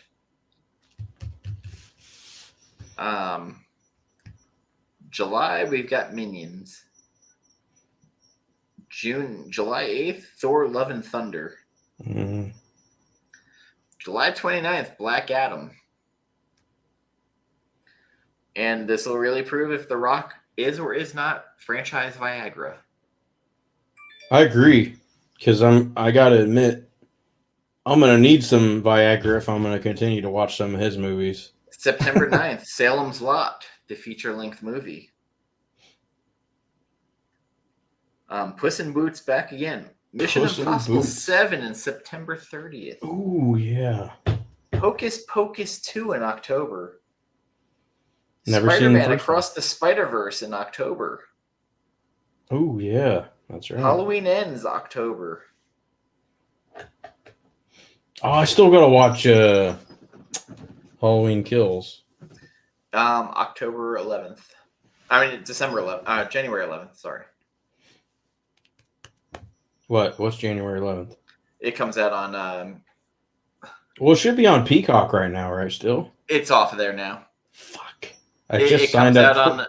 It comes out for Blu-ray and everything. Damn it! I just signed up for Peacock, and it's off. I'll let you watch my digital copy. I ordered both versions. Oh, I ordered the Steelbook, and Dune comes out January 11th as well on 4K.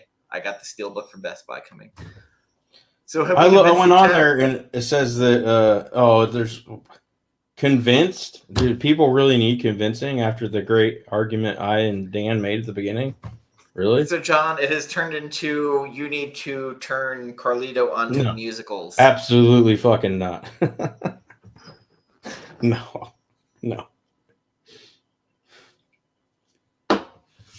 There are some things that are just not meant to be, and that's one of them for me. I just can't. I just can't. Just can't do it. So yes, John, it is indeed a Christmas movie. There really wasn't any debate on it. I mean, it just is, you know.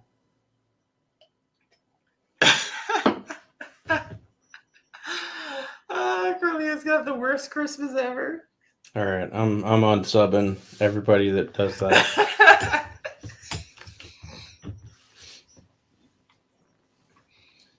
How was Christmas dinner, John? I hope it was nice. I was waiting for you. I hope it's horrible. No, I mean, if he sends me a musical, then yeah, I hope all the rest of them are horrible. But John's gonna look long and hard for like one good one. It's gonna be the musical western. What was it? Paint Your Wagon. Nope. N-O. I think this came out the same year as Roadhouse.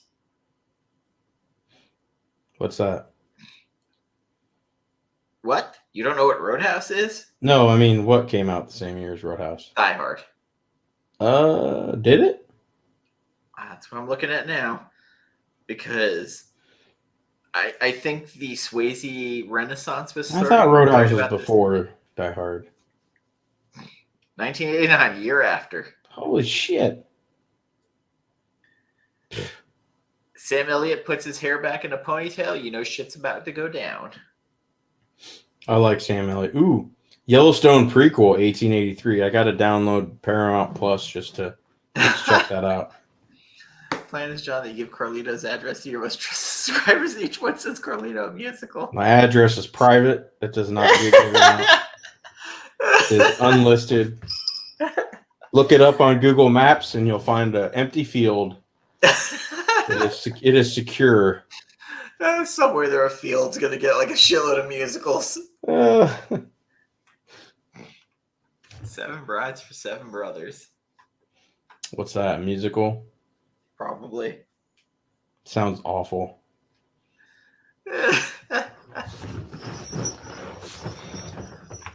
I love this. We're going to start this whole Instagram thing of musicals for Carlito.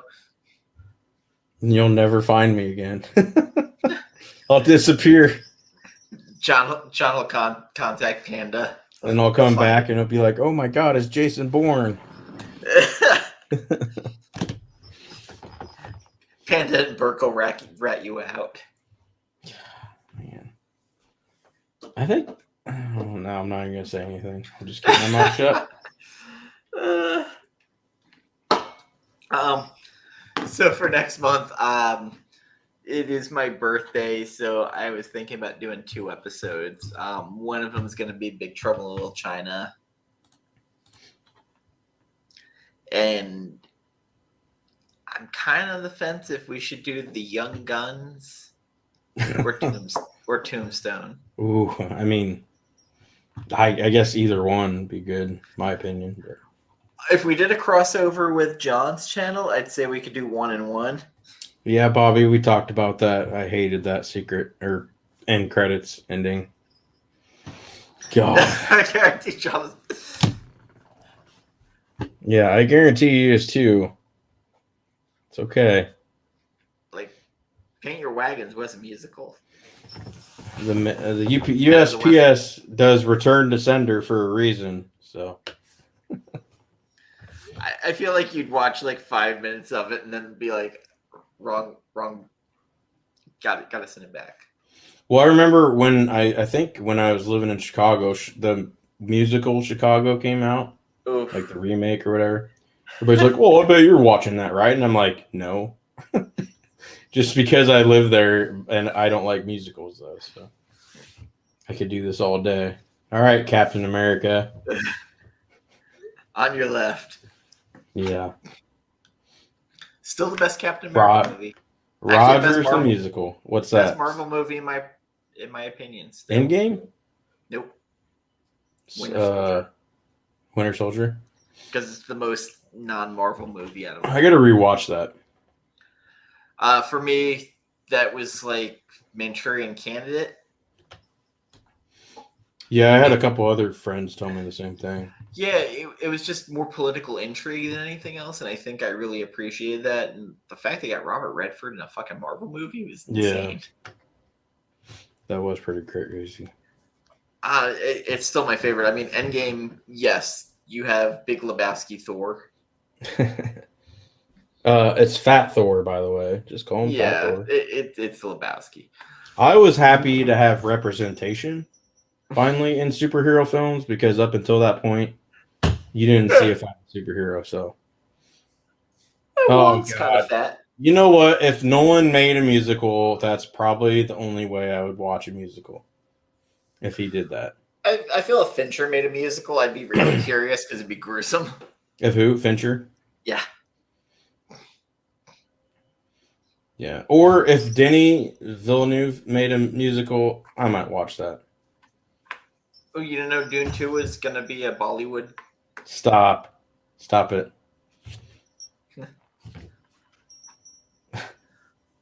The one with Sarah Silverman? I haven't watched Jesus Christ Superstar. Is that the one? In any version? No. Yeah. Sarah Silverman was I can't remember the name of it. Because I do like her. I'd watch her in that probably. Yeah, I was always in she's really cute, but I don't think she's funny. I'm kind of like in between. Like sometimes she's funny. She's definitely like my type, if you want to call it that. Rock, Space Jam, Bob's Burgers. Dark hair, dark eyes. Yeah. Italian looking, even though she's Jewish. I like Jewish girls too. Don't Look Up. She was in. I wish I got to watch that. Don't Look Up. Everybody's talking about that. Have you seen that yet? I haven't watched it yet. The Old School Fight came out and it. Simpsons, Pop Star, Never Gonna Give Up. Boy, she's been in a lot of shit. Jesus Christ, she did a lot of voices. Yeah, she's done a lot of voices. Louis, The League, Disney Infinity, Wreck-It Ralph. Oh, she was on The League. That's right. Yes. I do remember that now. But she is not the Shiva. No. Funny People, Robot Chicken. Jesus Christ. Camini so much undergo. No, that was Janina Gavankar. Did you watch The League? Yes. Who do you think was my favorite character on that show? I mean, probably the same as mine, Rafi. So close. So close. Oh, Ruxton. Yep. Dude, it was so, even for a while, like, I had this martini bar I'd be going to, and I would go order a quote-unquote Ruxton, which was just I think it was a dirty martini with 2 olives and a splash of Tabasco. And the waiter would be like, what the fuck? And then I'd order it every time, and I'd just get blasted on those things all night. My favorite thing still is when they had Dirty Randy on. Oh, yeah. Yeah. And that has still my favorite meme of Rafi going, I don't know who you are, brother, but you just got chlamydia. Wasn't Seth Rogen Dirty Randy? Yes. Yeah. Like, it was the Rafi Dirty Randy episodes that are still, like, my favorite. Those are classic. What's in the Box, the musical? Jesus. What's in the box? You guys are pretty What's in creative. the box? What's in the box? What's in the box? I mean, I might watch like Ultron, the musical. That'd be kind of cool. But It's still like, I remember. nobody's gonna make that, so I'm safe. I remember the jokes of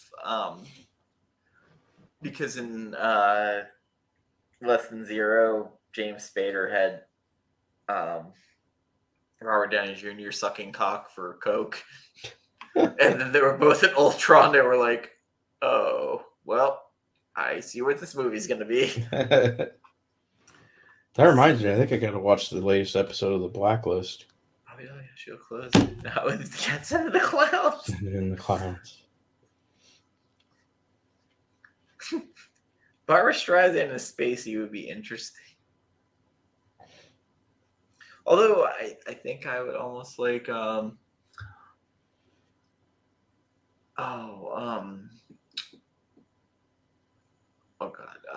what's her name from Silence of the Lambs? Jodie Foster. What's in the? I can't even do it. What's in the box? Oh, Buffalo Bill. No, it's Jodie Foster. Tell me his name, Doctor. I thought you were trying to do Buffalo Bill saying what's in the box. No, I wouldn't do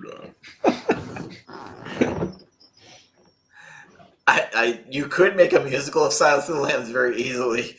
Yeah, you could. Because would you fuck me? I'd fuck me. You Jeez. I'd fuck me. Oh man. Oh. So I'm trying to. Oh, okay. So I've seen 2 musicals or 3 in my life. 2 of them were in New York because we did a New York trip, and yeah, back in the day. I saw Annie when I lived in New York. It was Miss Saigon and Stomp. I don't know. It might have been like Cats or something. I slept through both of them. So, but again, I was like.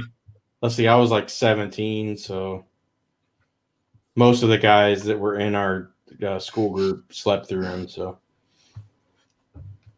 if you do a Christopher Nolan movie as a musical, you might have a leg up on converting me, maybe. Listen, there was a cat's butthole cut. If you could get Jen to somehow incorporate like one of her funny things, I mean, I could probably be on. Yeah, might be sold on it. I think we've gone as far as we can go with this. Thank you, everybody, for joining in for our special Christmas episode. Special in the fact that I'm like a quarter way through my bottle. Shoot, I should have kept drinking, not Pepsi. I still dancing in between. I drank way more than I wanted to, but I started early because I always do pre-show prep, and that involves. So again, Bobby, Gore, John, Inja, Sheena. I'm still scrolling to see who else has been in this mess. Thank you very much for coming on and joining us. Again, appreciate the support. Also, like, again, we're 2 drunks that come on here and talk about movies. Well, not drunks, but enthusiasts. We'll call it that. Alcohol enthusiasts. I like that. I'm still. I think. I kind of want to do a Western. Dude, I'm down for that, man. I love Westerns. I'm in between Tombstone or Young Guns 1 and 2. That's the one thing my dad kind of carried over to me, well, besides my love of Frank Sinatra, but is Westerns. Well, modern Westerns, because I think modern versus old. Because Young Guns was like the Expendables, but with young, hot, like, post-teen males. And then Tombstone was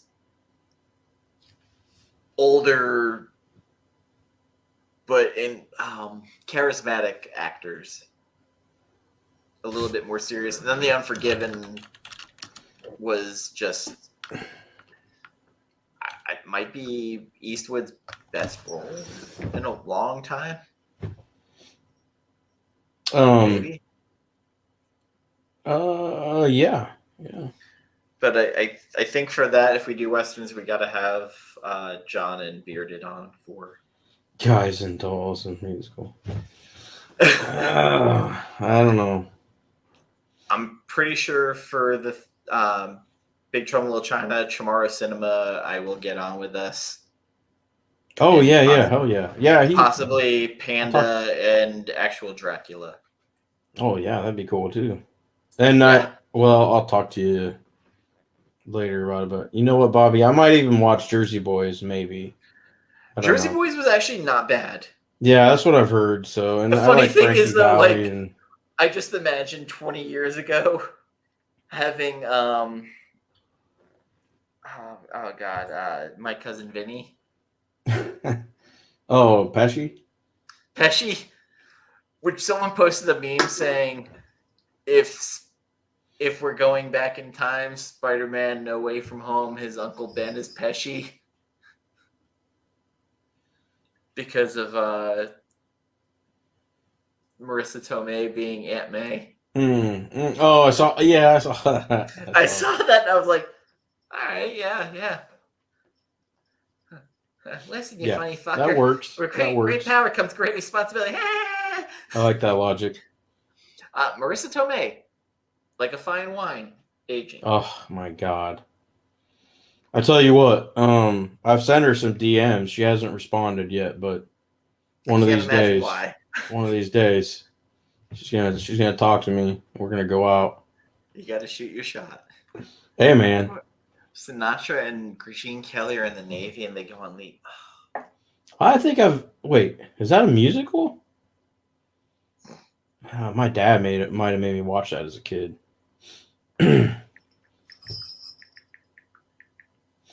Plotting. What are you plotting, John? As long as it doesn't involve me, you're good.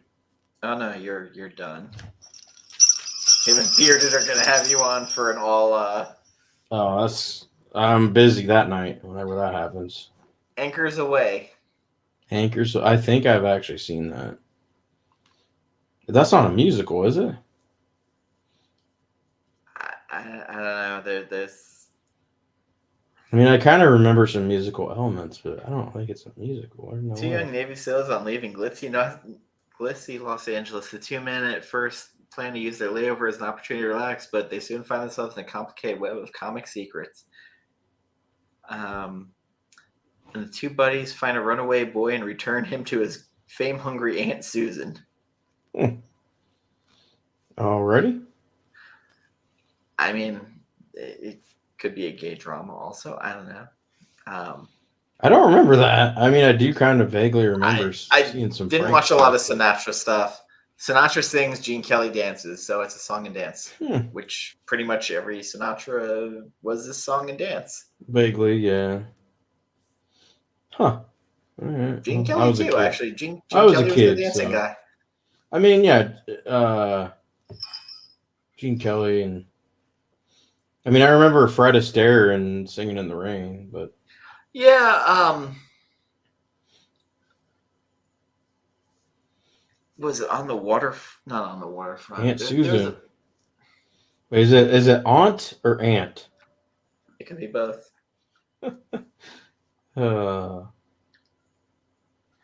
Potato.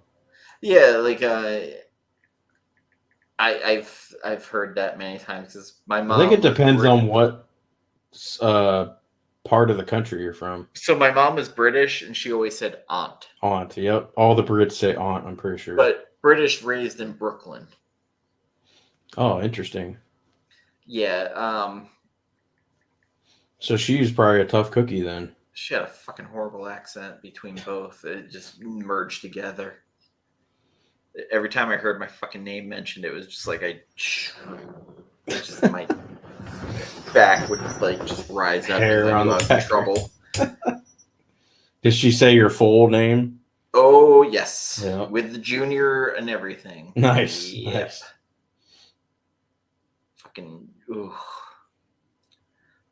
Catherine Grayson was Aunt Susan. You know what I need to do? I need to get caught up on my Audrey Hepburn movies because, God, I love her. I didn't watch a whole lot of that. I think on Golden Pond was the only one I really remember. Was that? I thought that was Katharine Hepburn. Was it? That wasn't Audrey Hepburn, was it? I thought it was, but it could be. Or I is don't it know. There's a shitload of Hepburns Audrey and a Hepburn. shitload of Fondas. Sorry, Audrey Hepburn, not Aubrey. Aubrey's a different animal. I mean, tomato. Hey, at least Bobby's laughing. That's all I care about. Breakfast at Tiffany's, one of the most racist movies I've ever watched. Wait, what? Racist? Oh, yeah. I've never seen it, so I can't say, but... There is a horrible Catherine Asian... was on Golden Pond, that's right. Okay. There is a horrible Asian depiction in it that is just offensive. Well, I mean, when did that movie come out? Like, I know, like, you have to go back in time, but it's, like, still, like, it's just... Going back in time and watching it now, you're like, oof. Like, I mean, you could do that with half the Hollywood catalog, probably. But I mean, this woman sent, goddamn, she did like 9 movies in a year. She was freaking super smart. She spoke like 9 languages or some shit. War and Peace, Roman Holiday. She was amazing. And gorgeous.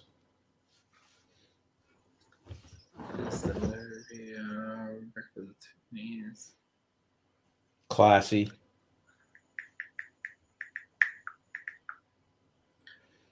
George Papard from the A-Team was in it. My Fair Lady. John McIver. Mickey Rooney does a horrible Asian Mickey impersonation. Yeah, it's bad. He does an Asian impersonation? Oh, yeah. Jesus. And I mean, and I'm someone who watched the Pink Panther movies with the also horrible Asian depiction. But this really is funny. I don't even remember the Pink Panther movies. I mean, they're bad, but they're humorous. Okay, John. We all know you're kind of a snob, so it's okay. He's got 2 young daughters, too. I know, I'm just giving him shit. Well, one not so young anymore, apparently. But yeah. So I wonder if Pop and the whole gang's over there for Christmas dinner. They probably got everybody over there. That'd be nice. Yeah, I spent yet another Christmas alone as a bachelor. Christmas Day, that is. Christmas Day. I'm not going to make out like my whole Christmas was lonely. But every year since my mom died. It's like, Christmas Day is just so uneventful for me every fucking year. I'm looking at the cast. Musical to Carlito's Hart. Pop and my brothers. All the kiddos. Wow, the brothers and all the kiddos. Damn. All the dogs, too? All the pets? John's got a great family. The most terrifying thing I ever saw was when his daughter showed up during one of mine and Jen's streams on a weekday. I think I was actually in the chat for that. After Jen going on this weird personal rant. For that. And I'm private messaging Jen. I was like, hey, Jen, John's daughter is in the chat. And John's like, I don't know if she's proud or mad at her. I think it was Kate. And I was just like, oh, no. I was like, oh, you got lucky then. It wasn't Charlie. I was just like, Jen, please stop. Please. I was like, hi. Always, I was just like, okay, time to dial it down. Jen's like, I don't know what I just said. I was like, neither do I. Just move past. Keep going. Oh, man. Quantum Leap. That is a fucking classic. So classic. What was his line? Uh-oh. Was that it? Yeah, I still have actually the screenshot of Kate in there, and I was like, oh no. Yeah. John has Yeah, impressive John's got guess. some brilliant kids. They must take after their mom. John, he's okay. He's okay. He's all right. He's all right. He's all right guy. My grandmother would give him one Stelladora cookie to go downstairs. Yeah, I'd give him some ginger ale. I'd give him a couple cannoli. He was all right. He's all right. Depends on the cannoli. Oh wow, he's watched you like. God dang it, man! I need to have kids. I'm sure they've watched all of Lost like 5 times now. No, probably. Yeah, they're probably tired of Lost. They're probably like, "Oh God, Dad." Kate, I named you after Kate. Why is she with Sawyer? Just keep watching. John missed our Eagle Rare talk. Was that before the show? That was, wasn't it? I think. It was during it, I think, maybe. Because we were talking about pricing. But I had to buy 2 bottles on the secondary market, John, because we can't get that here in Iowa in retail stores. It's not good in Florida either. I had to work from California. Man. But I didn't pay that much of an upcharge, so. I did. Yeah, you paid a little bit more than I did. Oh, I thought to ship it further. You should join like the Florida Bourbon group or something. I'm sure there is one on Facebook or something. Yeah, that's the only reason why I saved, because I'm in that exclusive Iowa bourbon group. Otherwise, I'd probably be screwed. Okay, we're at the 11 o'clock mark. So we're gonna go to December 26th or what? I got something else going on. You got to work tomorrow, or? No, I have someone coming over.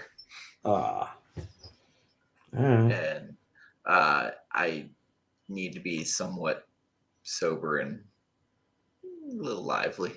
A little bit of black coffee, you'd be bright as rain. I don't drink coffee. I don't either. I watched the moving episode where he is mentally challenged and brother to dock worker. Yeah, they are. Quantum Leap was good, man. I need to get that on like Blu-ray or something. I know they're all streaming, but I don't know if I've ever seen them. What are they streaming on? Is it Peacock? Is it? Oh, maybe I'll watch it on because they're an NBC show, so I imagine it'd be Peacock. Yeah, that was such a great show.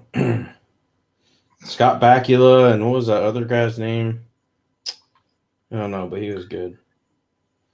The episode that always drove me nuts, though, was the JFK one. It's just like, oh, so frustrating. It's on a Roku channel. Roku, man. All I've got is a jailbroken Fire Stick. Dean Stockwell. Yeah, Dean Stockwell. Good actor. Ziggy. Yeah.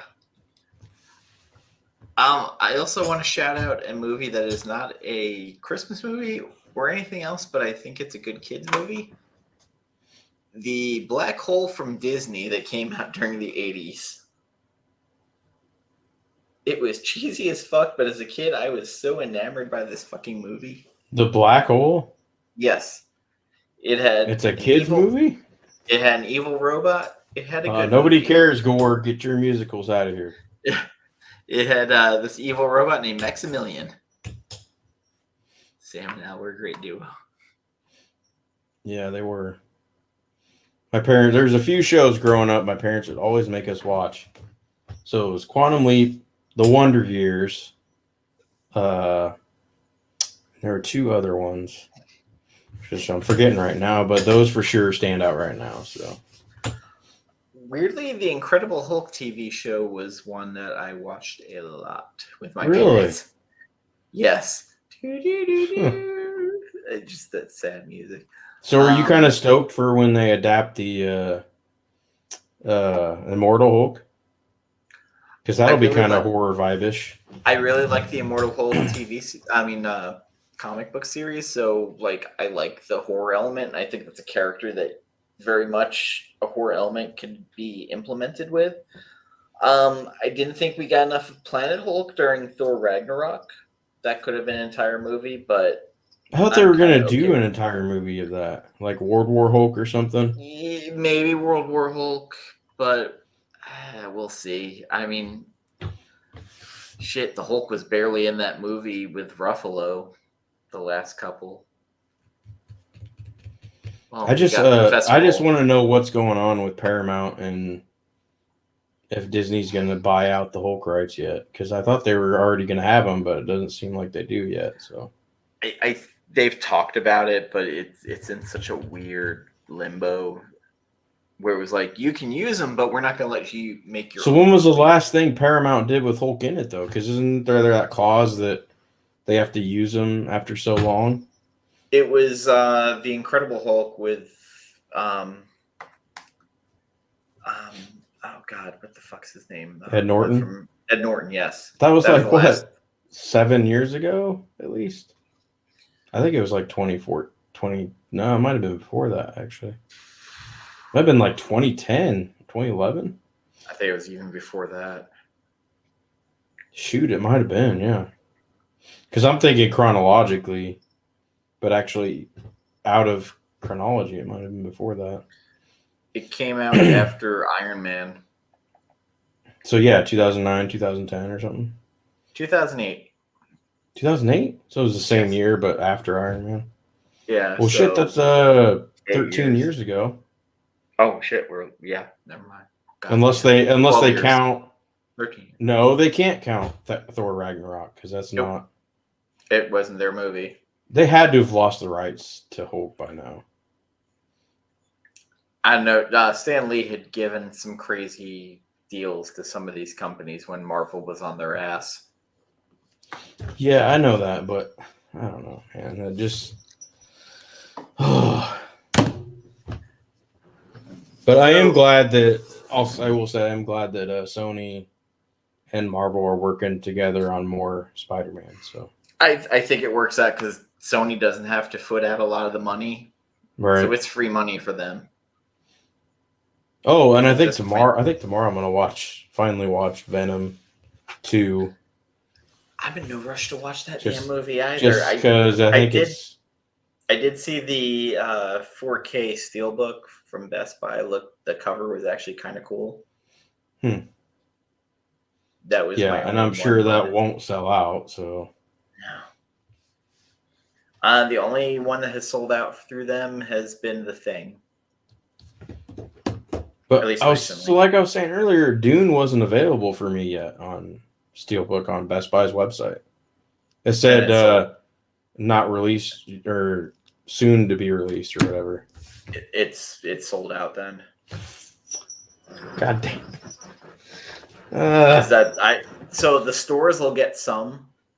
Yeah, that's probably what basically release day. You're gonna have to do the whole trick of like showing up right at open or buying it online as soon as it goes. Buy online for pickup. Like the closest store to me is 40 minutes away.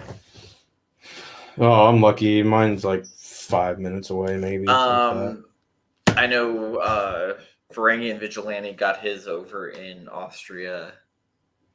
Like he got his already, and he was showing it to me, and the cover's okay. Yeah, it's not the greatest. No, the best one was the HMV England one because it actually showed characters on it. Target has their own exclusive, but I wouldn't say it's actually a steelbook though. But it's a different cover.